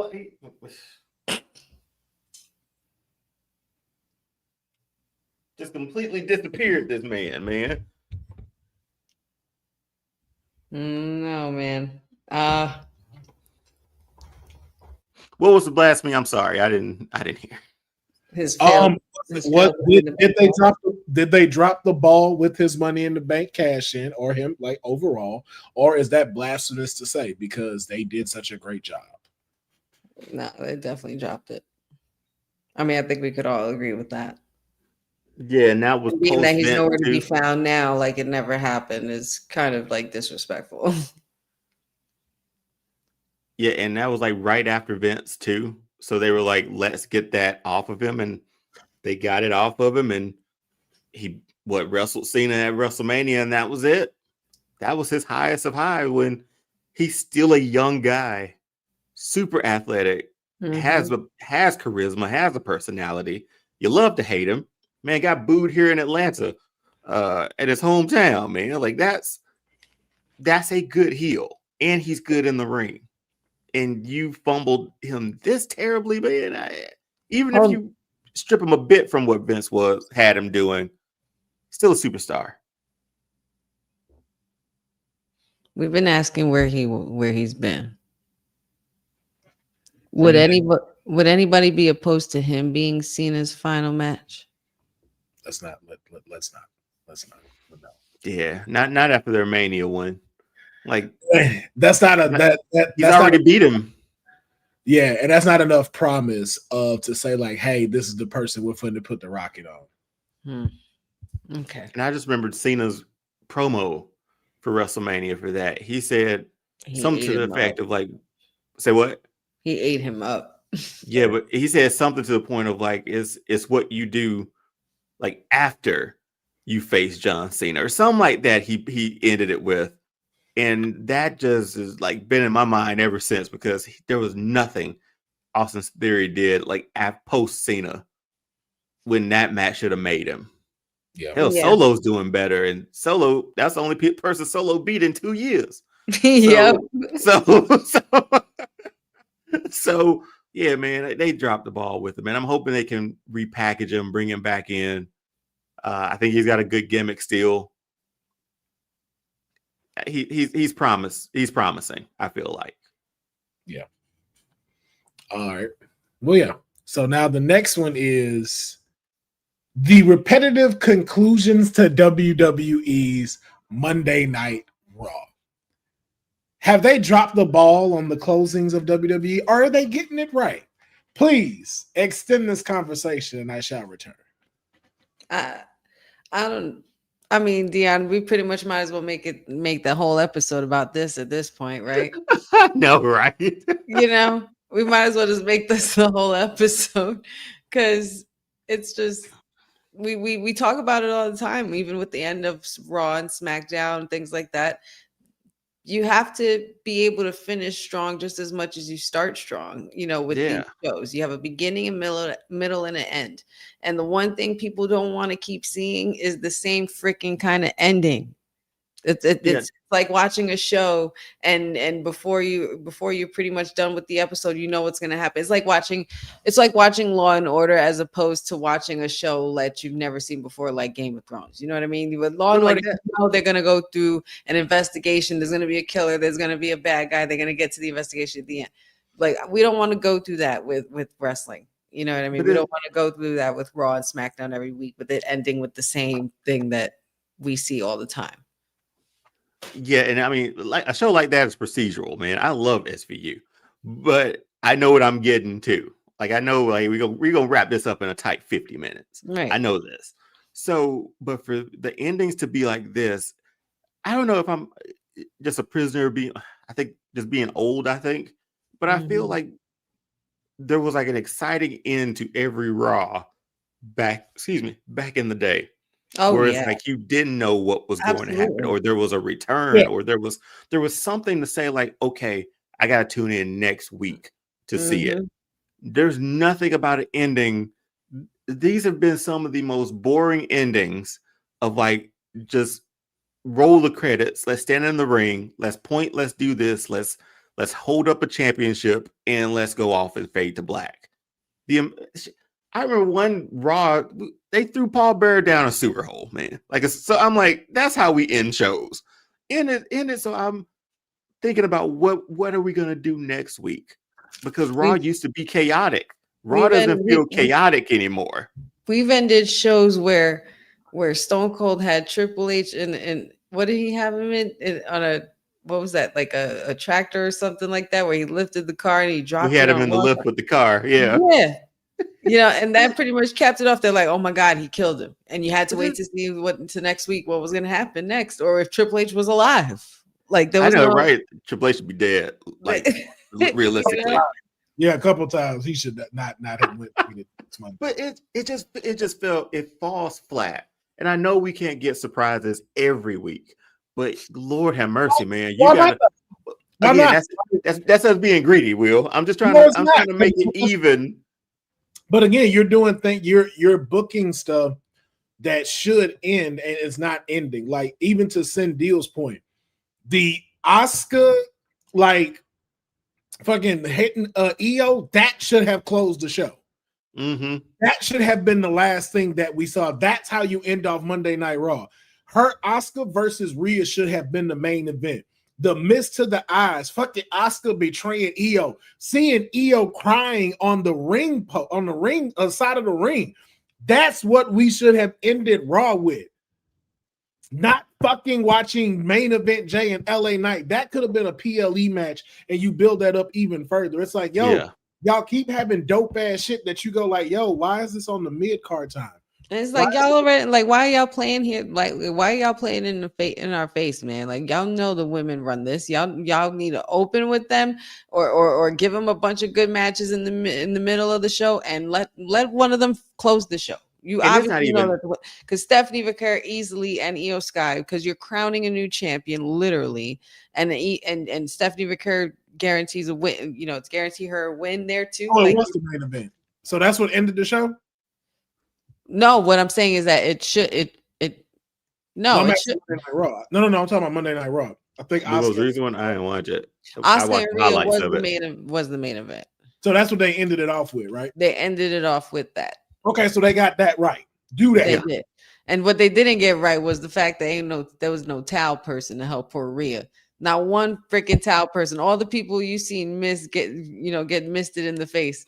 Not one person was there with a towel. That poor girl was fending for herself. She like a Navi after that. Like a damn Smurf. But it just felt like you just felt like something like something was gonna drop. Like the last shoe was gonna drop of the night. Like, yeah, they're standing here in triumph, but here comes somebody with a mask on or something, or here comes the lights go off and somebody's in the ring with them or scares them off. They don't even have to fight or anything. It's just we were always looking for that anticipating thing at the end, or anticipating that thing at the end to say, okay, this is gonna move us to next week. This was a great ending to Raw. It's been a long time, aside from this week, apparently, where you're like, oh, that was a good ending. Like just ending chaos, maybe. Anything that would make JR flip a gasket is what you should be ending shows on. That's how you should end shows. Imagine JR. Let him call somebody a son of a bitch. That's where we're at. That son of a bitch. The last good ending to Raw that I had seen in a long time was probably getting through the journey to WrestleMania 40. Yeah. Those Monday Night Raw endings were fire, and Friday nights every week. Hello, well, I don't want to like throw it in your face, Dion, but of course, you are the people's nightmare, so it's always conflicting. When the final boss and Cody Rhodes outside in the rain on the tour, but like you can't write that shit. You can't make that up. And that's how you end the show. That was cinematic shit. That was movie worthy shit. I go back on YouTube and still watch that segment over and over. Get up, boy. How damn good that was. It's perfect. Look at you now. Huh? You trying to cut the cameras off? Fuck that. Yeah. You said you think for one single solitary second that The Rock is gonna let him talk his shit. This piece of trash. See how good that was, man. That's a build to it. The fact that it was raining, I was like, yo, what am I watching? Am I watching like it was a movie. It was a movie. A movie like Righteous Kill or some shit. Like, you know what I mean? Like, that's what so good. Man, that's what we need. I'm so sick of the 5 weeks in a row of the same match closing the show. Like, don't get me wrong. Like, all them people on that damn roster, guys.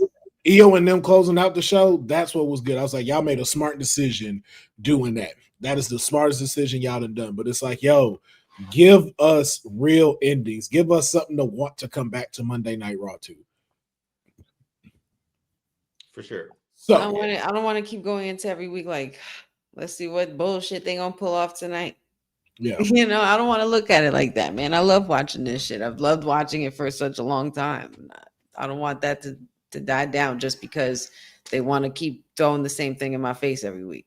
Yeah. And the thing is, like, we got pay-per-views, well, PLEs, like every 2 to 3 weeks. Mm-hmm. So you want to go fast paced and chaotic, you can't, because there's no more slow building for certain things, right? So, I mean, just throw shit at the wall and see if it sticks, man. Let's do some stuff. Let's have some fun. Yep. All right, the next one. The next mistake that has been happening in the Triple H era.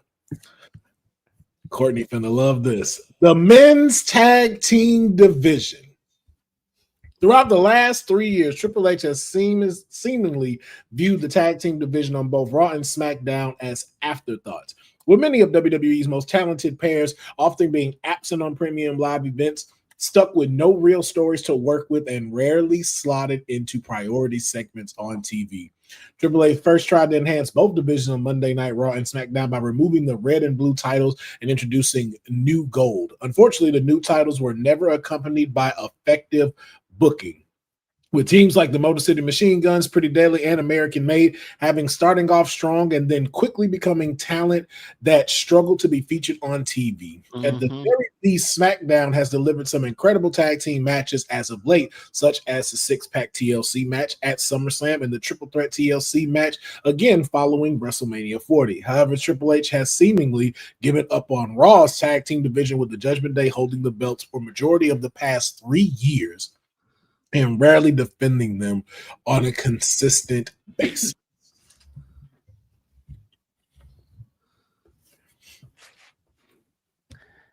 Damn, Hunter.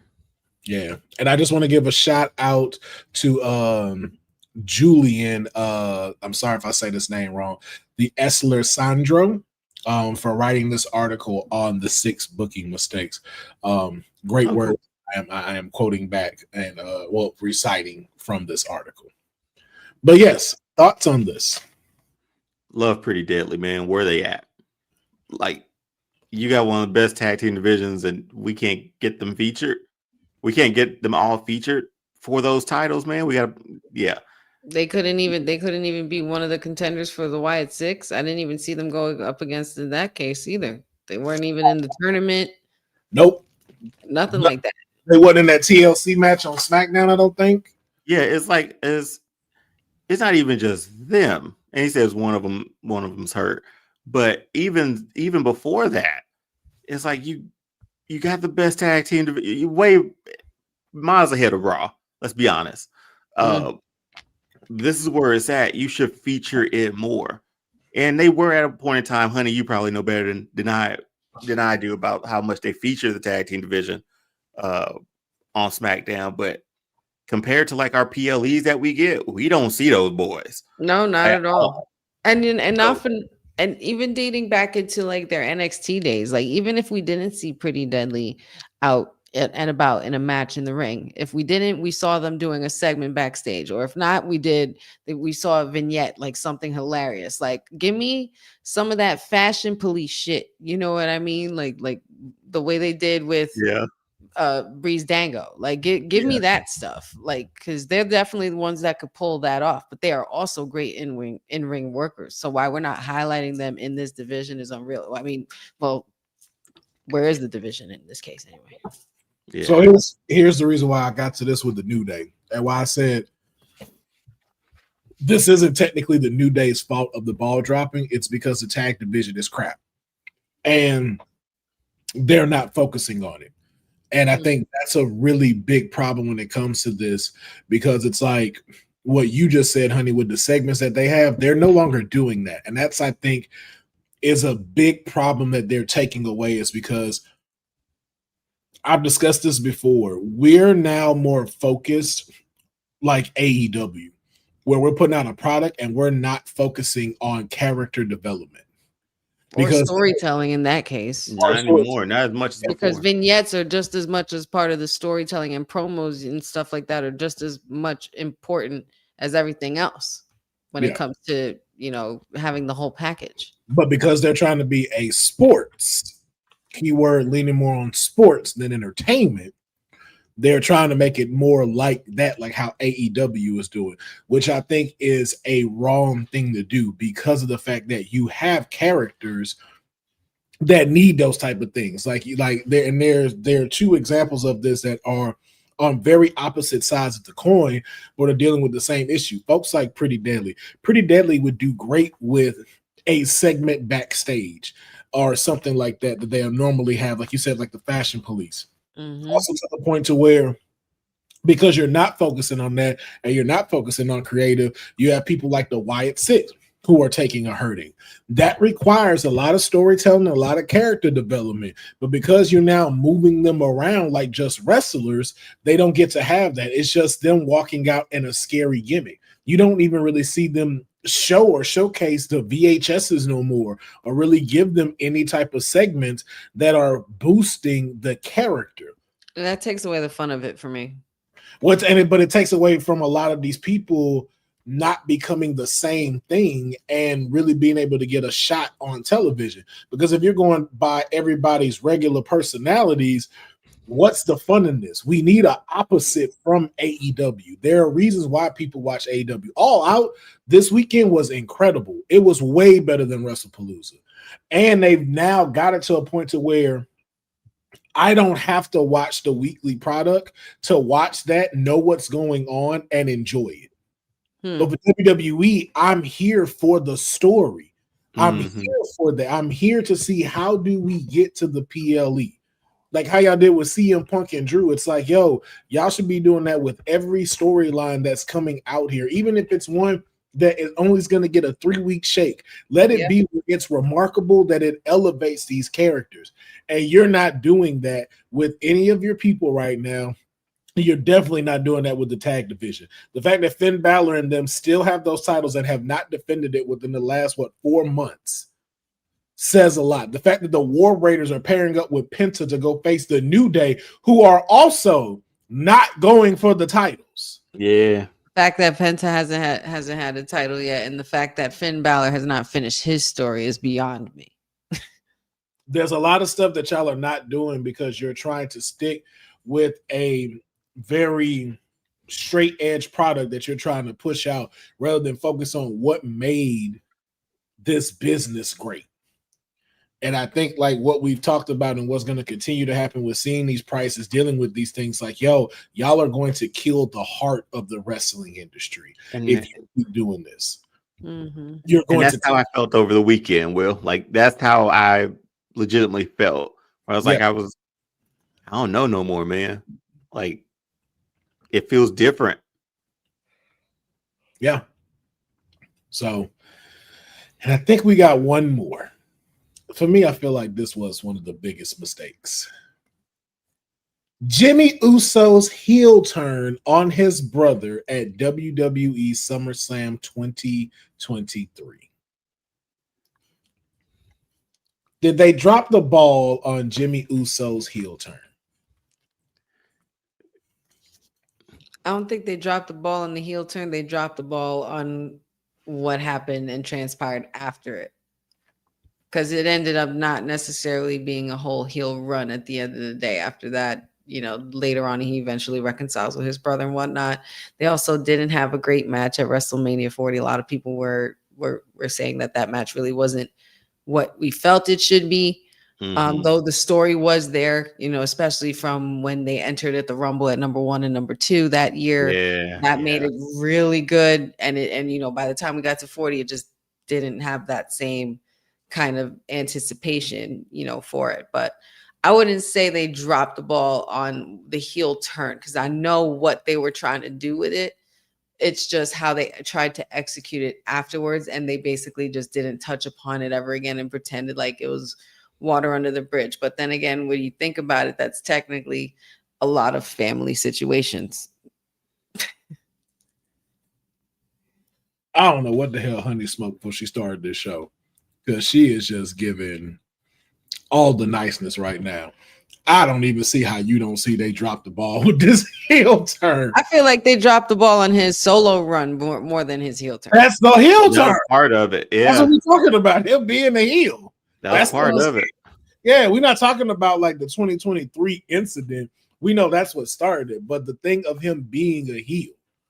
Oh, well, I wasn't sure. I didn't know we were talking about like also like Big Jim and stuff like that. Like I didn't think we were talking about Jim's heel run in 2023. Did they? Oh, okay. Yeah, I won't what you on, honey. We'll talk later.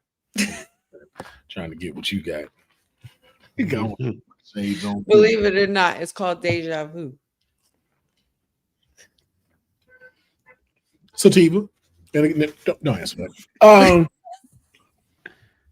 Yeah, big ball drop. This could have been again, I'm going to keep bringing up the whole different side of the coin thing this episode, but this is another example where you have the rising Jey Uso to become the Yeet Man, this man could have been one of the biggest heels on SmackDown.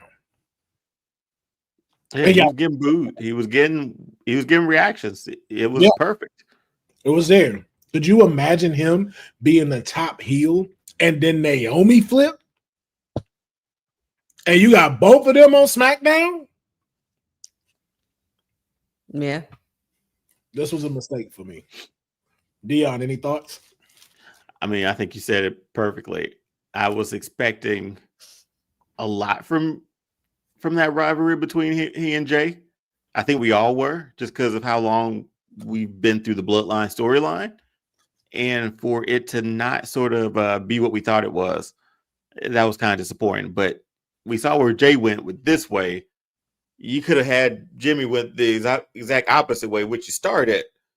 And then, like Honey said, you're like, yeah, we just gonna slip this on we could just sweep this on the rug, and y'all make up and y'all go yeet together. You're selling no yeet t-shirts. You had a yeet shirt and a no yeet t-shirt.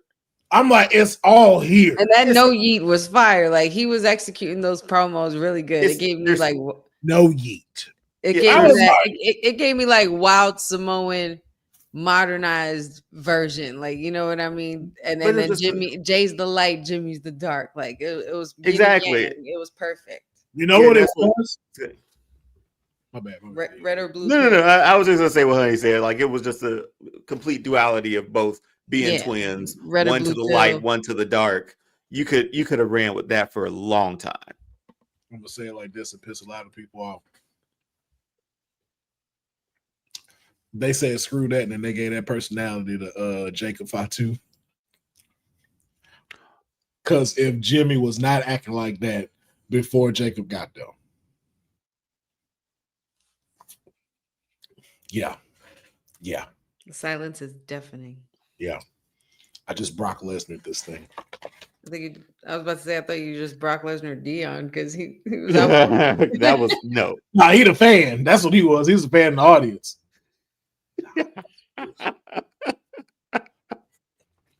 but yeah, those were our blasphemous statements. Nice twist on the segment, Councilman. Thank you. I appreciate that. Now, I'm gonna give y'all a fork in the road decision. Oh shit! We're at an hour and 45 minutes. Oh damn! Already. We are. Now we have a segment left, but you know what? No, I'm going to do it like this. Never mind. We are going to do it, but I'm going to do it in a different way. We're going to do this twice because it's time to get to Kayfabe Unreal. We're going in the writer's room. Dion got his hat backwards. He ready to write. All right. Honey look like if she's in the writer's room right now, like she had to go pick up the kids and didn't plan to go pick up the kids. And she just like, yo, can we get this shit over with? Understandable. No way. My husband keeps texting me about what the fuck is cilantro. Like he ain't never seen it in his life before. I'm just, ooh. I can't. Yeah, y'all. I'm here. Okay. Here though. I'm just here so I don't get fined. See, she got so much stuff on her plate right now. She just be like, yeah, I'm just let's get this written as quickly as possible so I can go deal with everything at the house.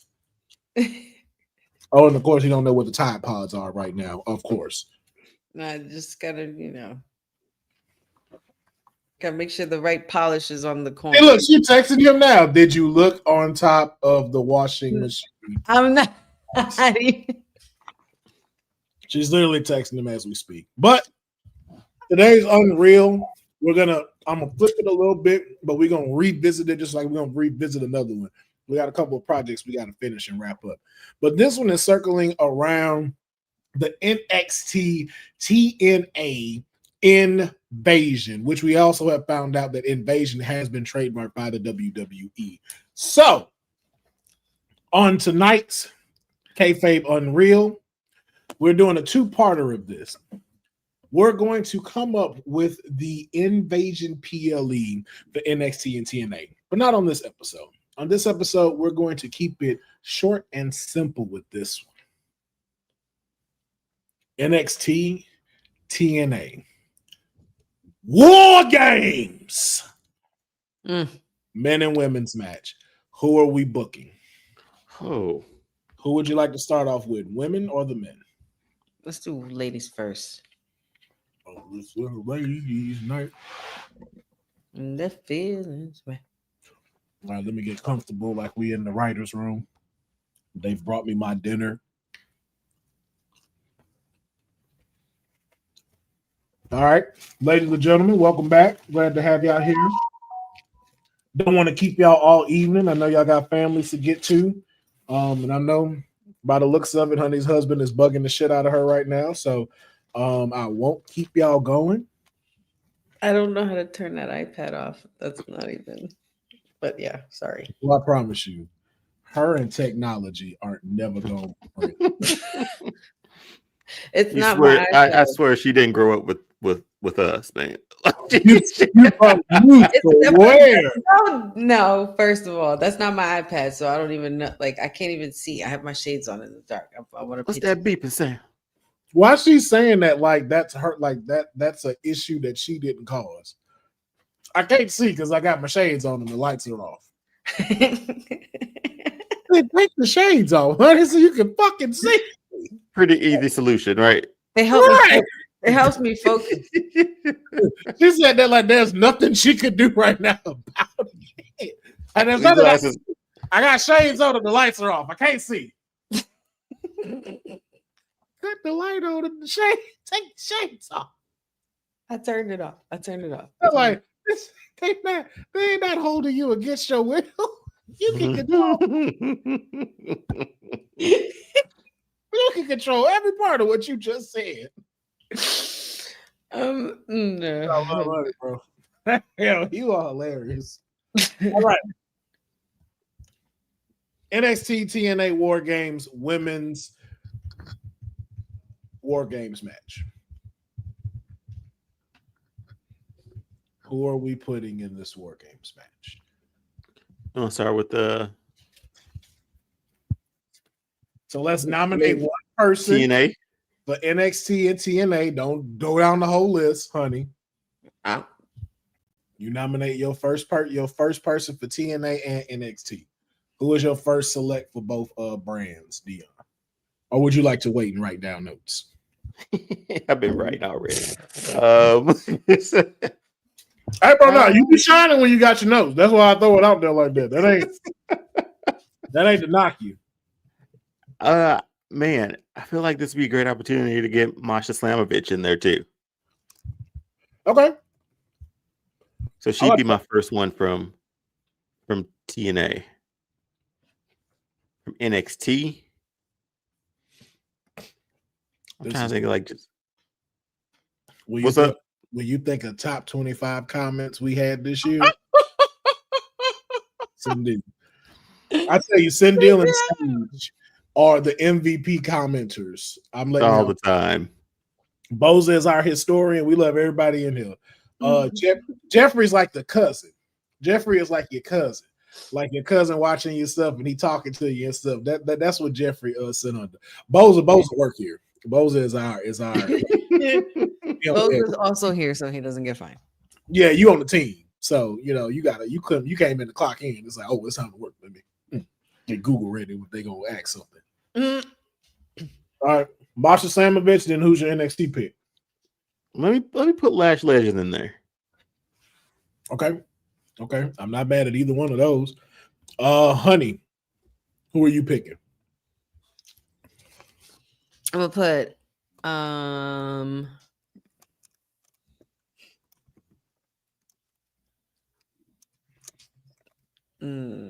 that would be. I'm gonna put Ash by Elegance, just for the hell of it, and that's for my TNA, and then for my NXT, I gotta go with Soul Ruka. Yeah, good pick. That was my next. I gotta put Soul Ruka in there. I need to see a Soul Snatcher from off that War Games contraption. Okay. Dion, next contenders in both brands. For TNA, you said Ash, right? Mm-hmm. Honey. Yes, I You did. can say that too, and then that could be one of the overall picks. Oh yeah, for sure. So you want to put Ash? Yeah, I think she needs to be in there. Okay, and your NXT person. See, that's the thing. Do we put? I feel like if we're taking titles away, we put JC Jane in there. All right. That's who you pick. Yeah. All right. She's had a pretty solid run, man. I've been impressed. I will admit, I've enjoyed it. I'm not mad at that, and you can have them two as potential captains. Mm-hmm. Honey, your pick. For shits and giggles, especially for a nice little face-off and reunion between her and her former tag partner, Mara Sade, formerly known as Dylan's favorite, one of the two meta girls. One of the two meta girls. You want to have her in there, face off maybe with Lash Legend. I think she would be a good addition to the grit and nitty gritty of the War Games match. What's her new name? What's her new name now? Mara Sade, I believe. Okay. Marasade. Okay. And your NXT, formerly known as Miss Jakara Jackson. Right. For my NXT pick,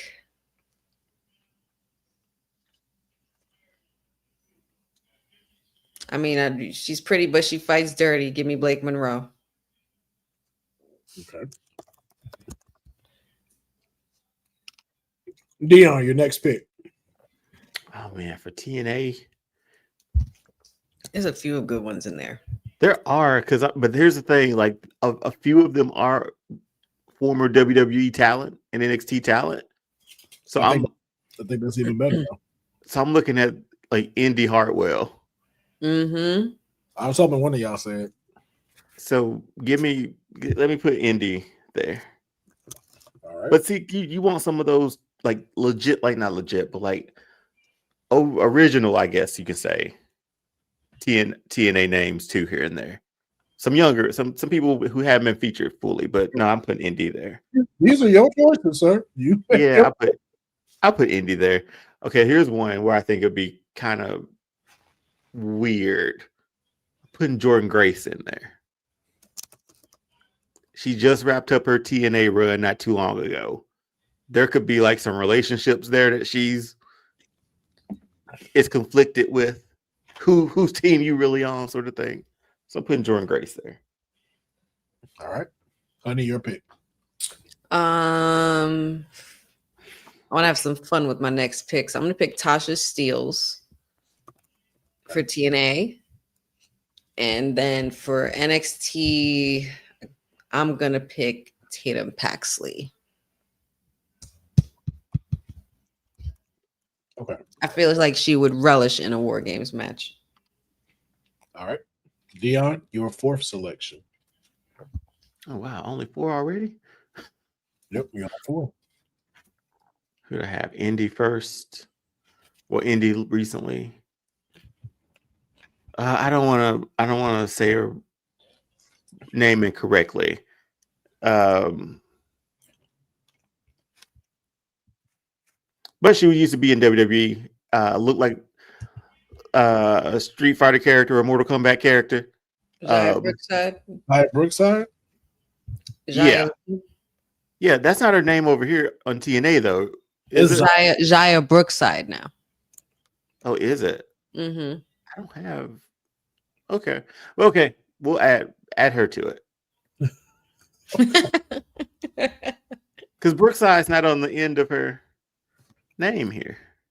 No, you're talking about Xia Li, right? Yeah, that's what I'm talking about. Yeah, you kept saying Who's something? I didn't say Brookside. honey kept saying, I'm like, Nia Brooks. I was like, but that ain't the one he's talking about, I don't think. That's her ring name. No, it's not. No, it's not. It's Li Ying Li now. Yeah. Oh, well, that I didn't know. We gonna call her Xia Li. So don't nobody get it. That's how I remember her, Jai Lee. Anyway. Yeah, yeah. What's going on, special little nobodies? And I'm not too. I saw you in here earlier. Okay, and your NXT pick. My NXT pick would be.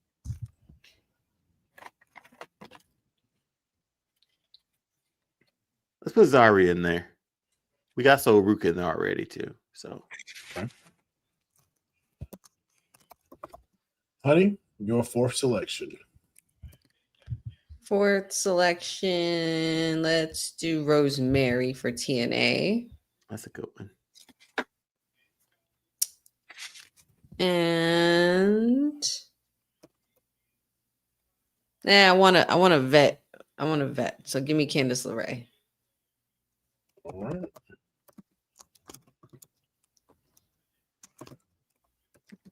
Dion, your fifth and final pick.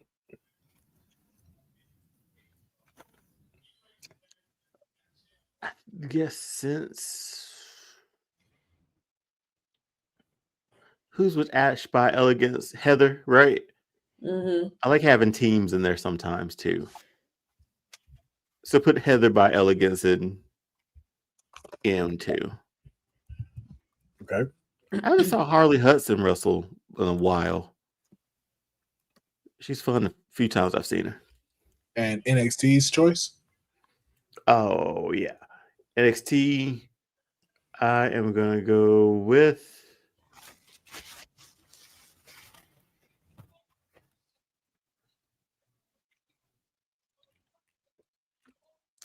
what's Kalani Jordan up to? Let's put her in. Not much these days, yeah.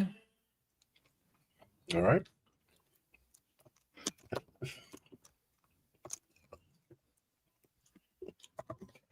All right, honey, your fifth and final selections. My final two is pretty simple and to the point. I'm putting Masha for TNA, Jordan Grace for NXT. Okay. All right. So the people we do have that we know are common is Masha,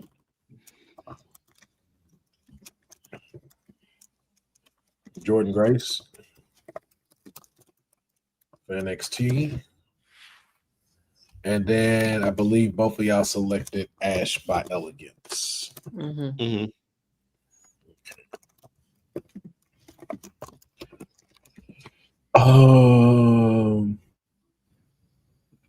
Yeah. Okay. So TNA already has 2 people. They need 3 more. I would like to propose something of some people y'all left out. Okay. I know you said teams, and I know you picked Heather. I think the inspiration should go in this match. They're fun. That's what yeah, okay. No, don't jump on the bandwagon. No, you didn't choose it. No. Don't get in the car with me. Can I explain why I was like, no, don't get in the car with me. I wasn't on board. I said, You get feelings, Dion. You use them. I said, I thought about it. But then I kind of want to see some like original TNA talent, if that makes any sense. Not former names that we've seen before in WWE. But that's what your majority is. That was the hard thing to do about this. I'm sorry. No, but again, that's what most of them are. Like I don't think you should pigeonhole yourself because of that. Well, I just want them to get some shine too in War Games. Get introduced to some new TNA superstars. And you are, Dion. We don't got time for you to be switching up timelines and thinking of different scenarios that could possibly happen, like Doctor Strange. All right, let's go ahead and get this. We'll be here all night. Let's go ahead and get this done then. Let's go. It was like, I'm just trying to keep some originals. But you don't but you don't say the one original that you should say, but you can't say. Oh, ain't nobody gonna say that. Right. You didn't mention Tessa Blanchard. I wouldn't give her the spot where everybody jumps her. Oh, she's an original. You didn't mention her? She is, though. She is. Come on now. We know better than that. Ah, look at that. Look. That's not rocket out the window. But are we in agreement with the inspiration?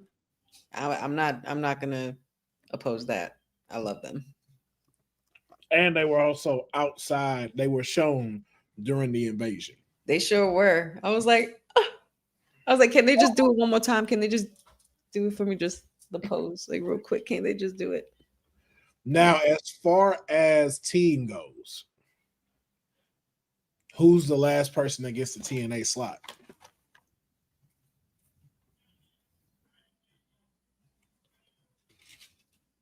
Who do we have in there so far? We have Masha Slamovich, Ash by Elegance, and the Inspiration. We got one more.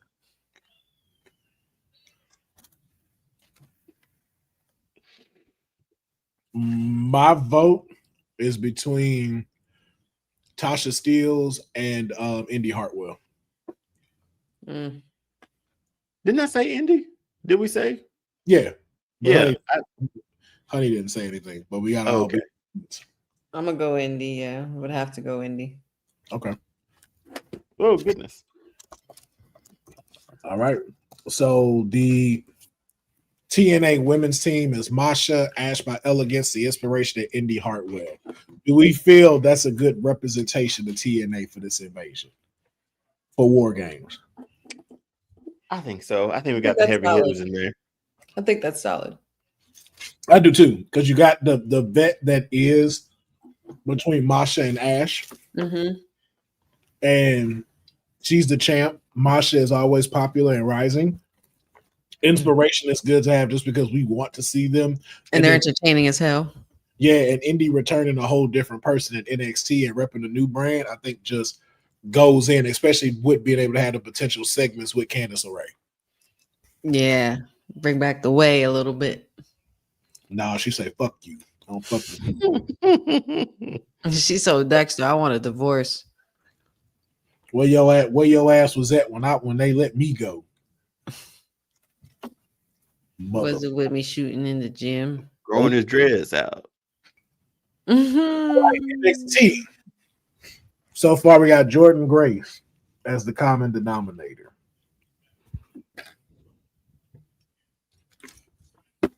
I'll throw another. Y'all had Lash, JC James, Jordan Grace, Zarya, Kalani, Ruka, Blake Monroe, Tatum Paxley.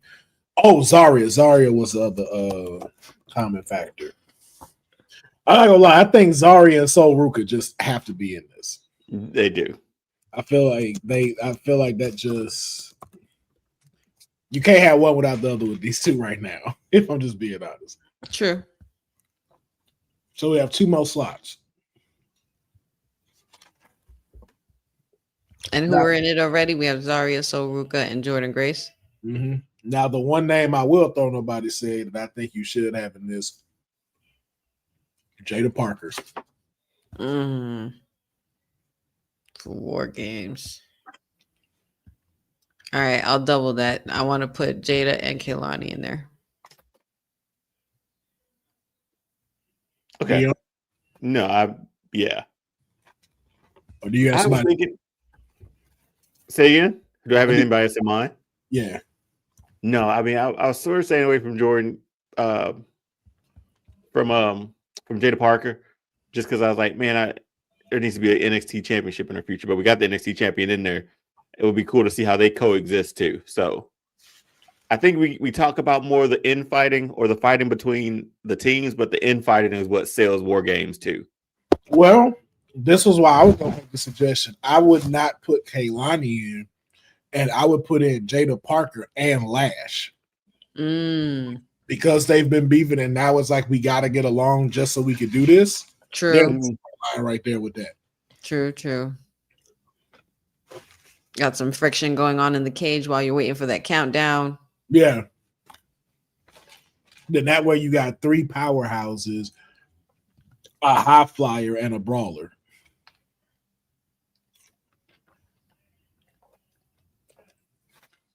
I'm down. Yeah. So Jada, Parker, and Lash. Sure. I ain't mad at it. I ain't either. All right, we got the women's.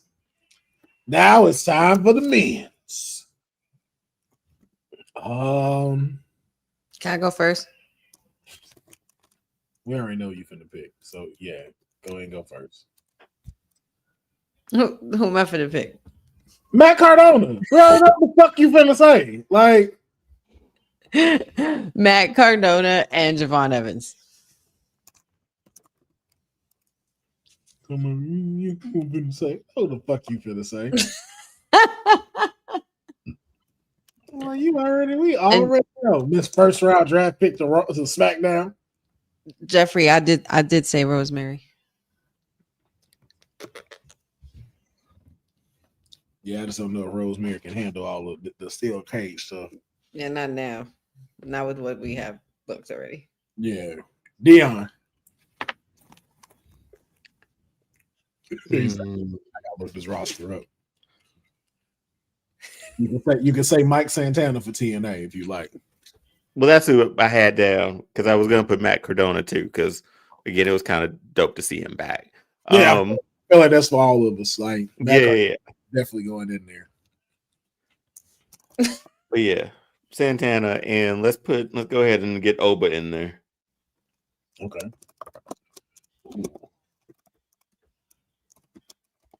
All right. Your turn, honey.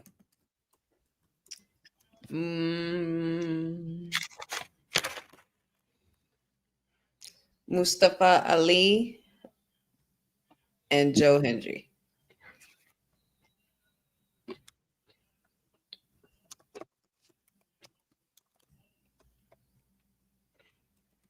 I'm not mad at that. I'm not mad at that. Yo. Ooh. All right, Dion. I got Cindy, you crazy, huh? This is a wishful thinking, and I'm gonna knock out two of them. No pun intended. TNA knockout. Matt and Jeff. I want them both. Of course you do at War Games. You want a swanton off that top, off that top of that War Games cage, huh? I'm not mad at it. Give me Matt and Jeff. All right, then who over in NXT? Put Ricky Saints in there. Okay, the Saint. Honey.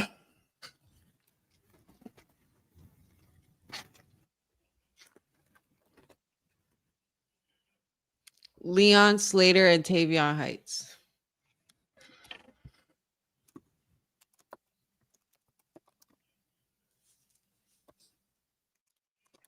All right. Dion. Just because I think it'll be funny. Elijah, formerly known as Elias, formerly known as Zeke. Him coming home. I think that would be kind of funny. Dang, man, do we? Ridge Holland did just, yeah, I'll put Ridge Holland in. Interesting choice. Honey, your fourth selection. We need Carnage, man. Oba and Moose.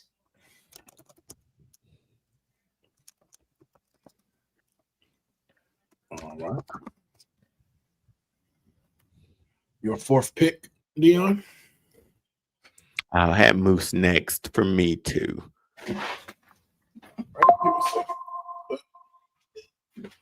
I'm going to put old Dango in there, man. Oh, man. Not Dango. Give me Dango, man. You put in Dango, bruh. They're gonna be singing this. They're gonna be singing this song, honey, and you know this. You put Dango in that cage. I'll be singing along. I'll be singing right along. He hasn't been Dango in years. That boy gonna get squashed up in that War Games match.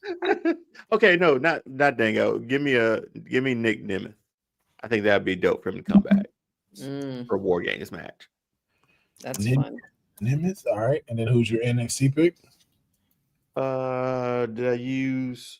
I said trick. Did I say trick? Nobody said trick, right? Nope. Let's put him in there. Now would he be considered NXT side or TNA side?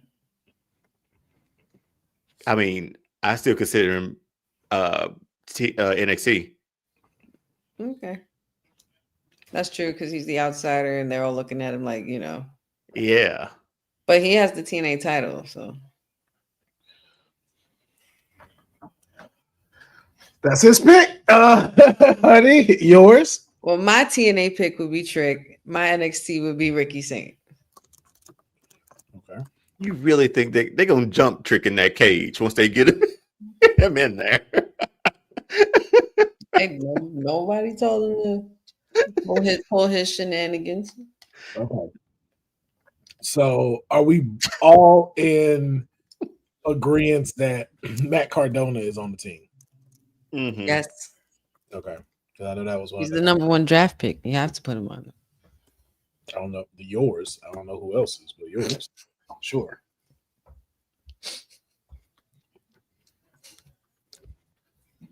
Okay. We got Mike Santana, the Hardys, Elijah, Nick Nemeth, Mustafa Ali, Leon Slater, Moose. Oh, Moose was, I think, the common one too, right? Mm-hmm. Moose, yeah. Okay. 3 more slots left.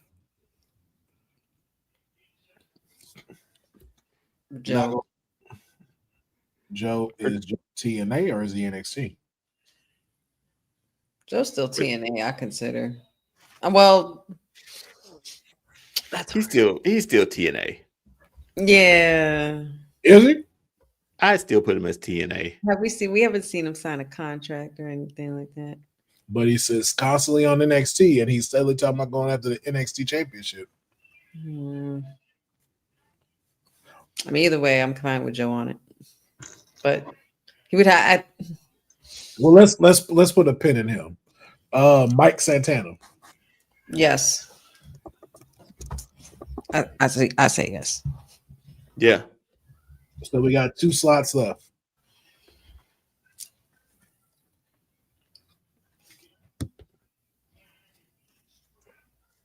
I'm not mad at your Nick Nemeth choice, Dion. I like Nick Nemeth there. I'm not gonna front. If I had to choose, I need somebody like with agile and versatile, and also a little bit of flashiness and flying stuff.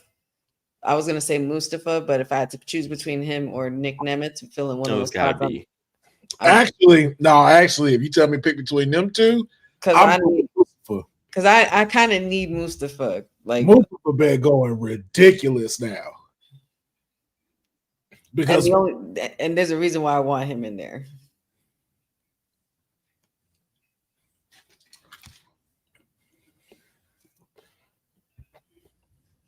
It's up to y'all though. Dion, thoughts?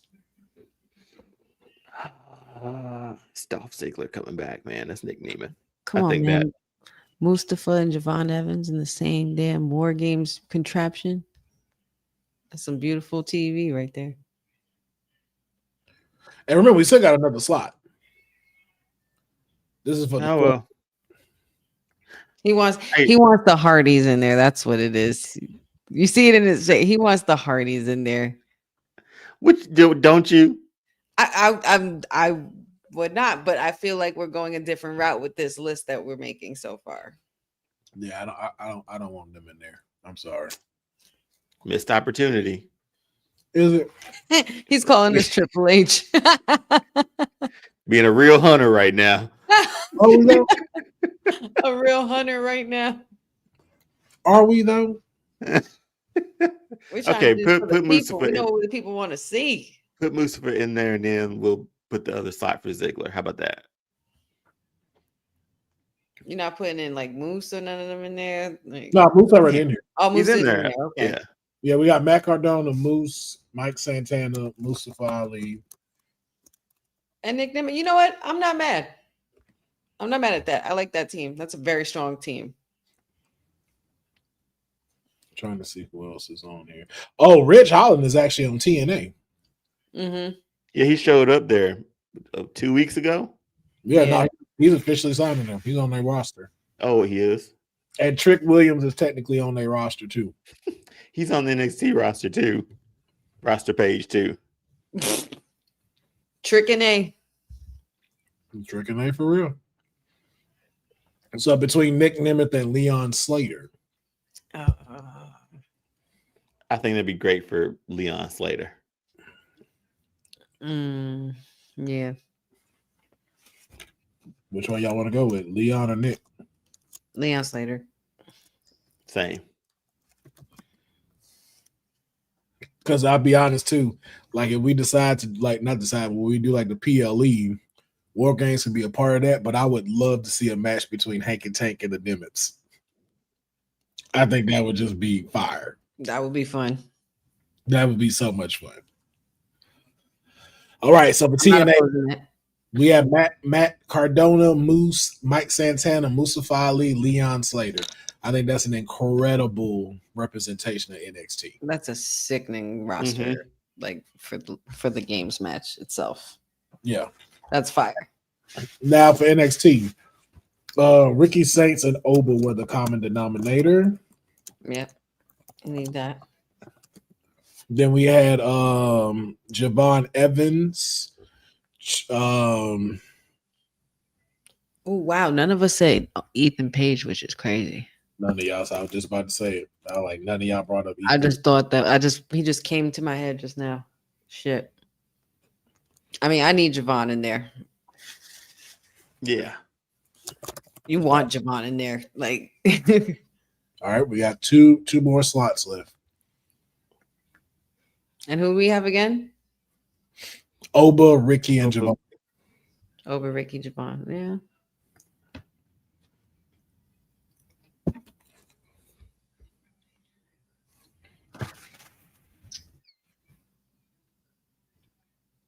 I'm gonna be honest. I think Josh Briggs should go in this. He needs it.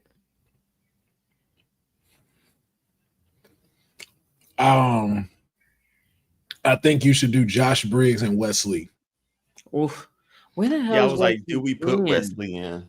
I think so, because then you got two powerhouses, a flyer, a technician, and then what about Tavion Heights? No, not yet. Okay, I get it.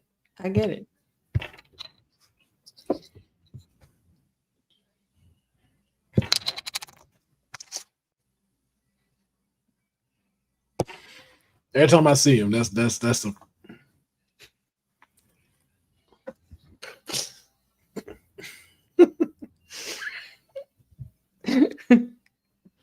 But I think Wesley is a staple of NXT. He is. So do y'all want to put Wesley in? Mm-hmm. All right. And then the final spot. Like I said, I nominate Josh Briggs, but Tavion Heights is still on the table.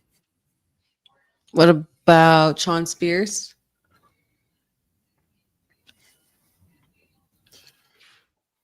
I'm not mad at it. Only if he brings the perfect 10 gimmick back. Oh my God. Nobody want to see him in that stupid vest anymore, Dion. You know he's never going to let it go.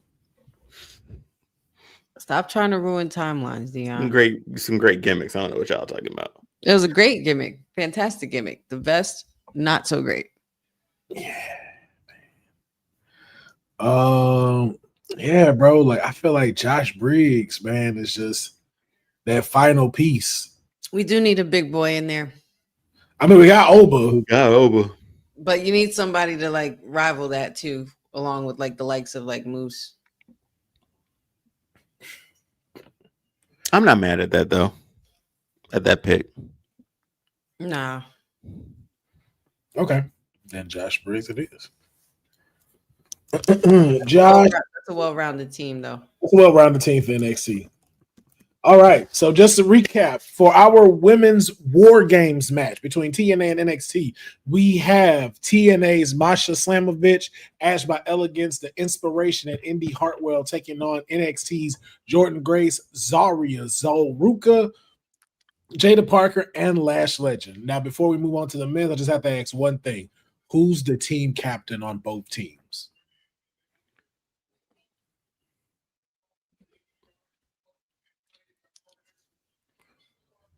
I think for drama on NXT, you make Jordan the team captain.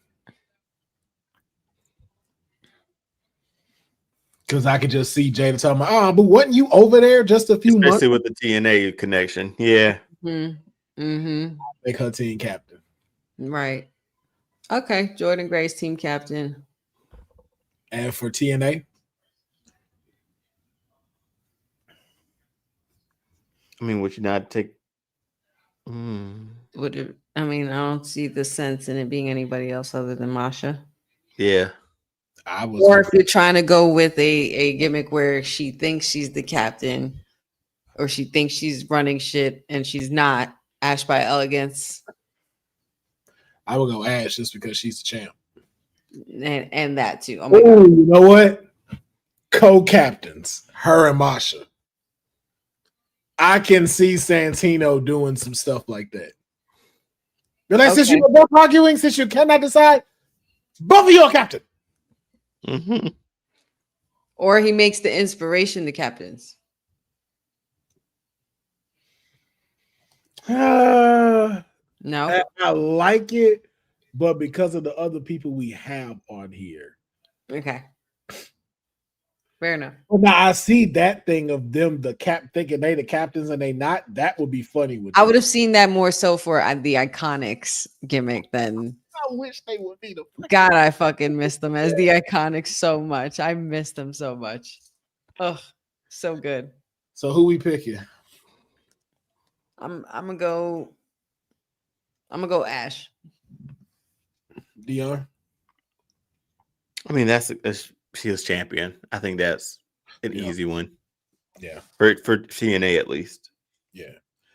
All right, and then for the men's War Games match, for TNA, we have Matt Cardona, Moose, Mike Santana, Mustafa Ali, Leon Slater. NXT, we have Obafemi, Ricky Saints, Javon Evans, Wesley, and Josh Briggs. Who are the captain for TNA and NXT? Can I vote for one for the TNA? Yes. Mike Santana.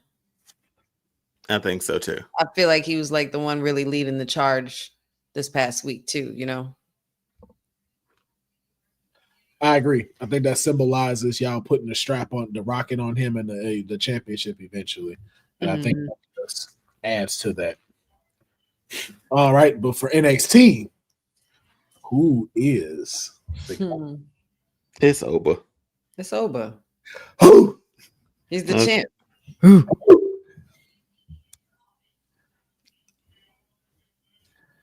All right, Oba The is big man. It's the big back. Yo, and you know what? Can I throw something in there to spice this up? Trick Williams as a special guest referee in the men's War Game match. Oh my God. And then where does your loyalty really lie? Yep. That's great. That's great. That's good shit right there. I think that'd be so fucking dope. That's good shit right there. All right. Ooh, what does that say, Boza? We got breaking news. Marigold has booked a match for October 26th. Mayu Iwatani versus Io Sky is official. I thought they did. Ben announced it. Io going back to Marigold? I didn't know that. I thought I saw something about. No, maybe I was looking at the wrong thing. Yeah. All right. So one more thing before we get out of here. Who wins? Who wins the women's War Games match? Who wins the men? TNA in a sweep. I'm going TNA for the men, NXT for the women. I was just going to say the same thing. This is why we're tag champs. Yes. I think the men should dominate on the men's side, but the women, it's like, yo, like. It's too chaotic. Yeah. And plus, y'all know, man, y'all know what what promotion runs this damn division. Not the right now. Come on now. That's why NXT got to win on that one. Literally building your women's roster like a factory for the last few years, decades. Yeah, I got to go with that myself, man. Yeah, I agree. Dion looking like Dion ready to kill over. I think you're missing an opportunity, but all right. He probably had a whole different setup going on because he was probably writing all these notes that was going to come up with all these different scenarios. Nope. I didn't have it. Wait. It's just the way he's sitting. It's just that is the official way it looked like. Well, you want to miss opportunity. And that's forward too. Missing out on moments here. Missing out, but hey, what do I know? That's where you want to go. That's how you know he feel that way when he turned the hat back around. Just okay. All right. The cool Dion not here no more. Just I ain't gonna lie to you, man. My eyes are hurting too a little bit, but yeah man, that's okay, brother. Yeah. But that's wrapping up our episode, our 49th episode of the podcast, man. Yeah. That's why I said what we doing for 50th, guys. Well, that's what we'll be discussing after this because I'm not planning this by myself. Dion going to sleep. My eyes open. Yeah, Dion can close his eyes while he talk or cut the light off. Like we ain't gonna be filming no more, so he can cut the lights off and stuff. But yes, thank y'all so much for joining us on this episode of the Kayfabe Podcast. We do have the 50th episode coming up, and we are going to make sure that we have some fun for this one. But we appreciate y'all checking it out. Be sure to like, comment, and subscribe to the video. Make sure that you are subscribing to the YouTube channels of Women's Wrestling Talk, Will Ferrell, Wrestling with Honey, and All Star Fandom. If you like this type of content, make sure you're supporting our other content so we can keep this going. On behalf of the greatest trio on the internet, we thank y'all for y'all time. We hope y'all have a tremendous evening.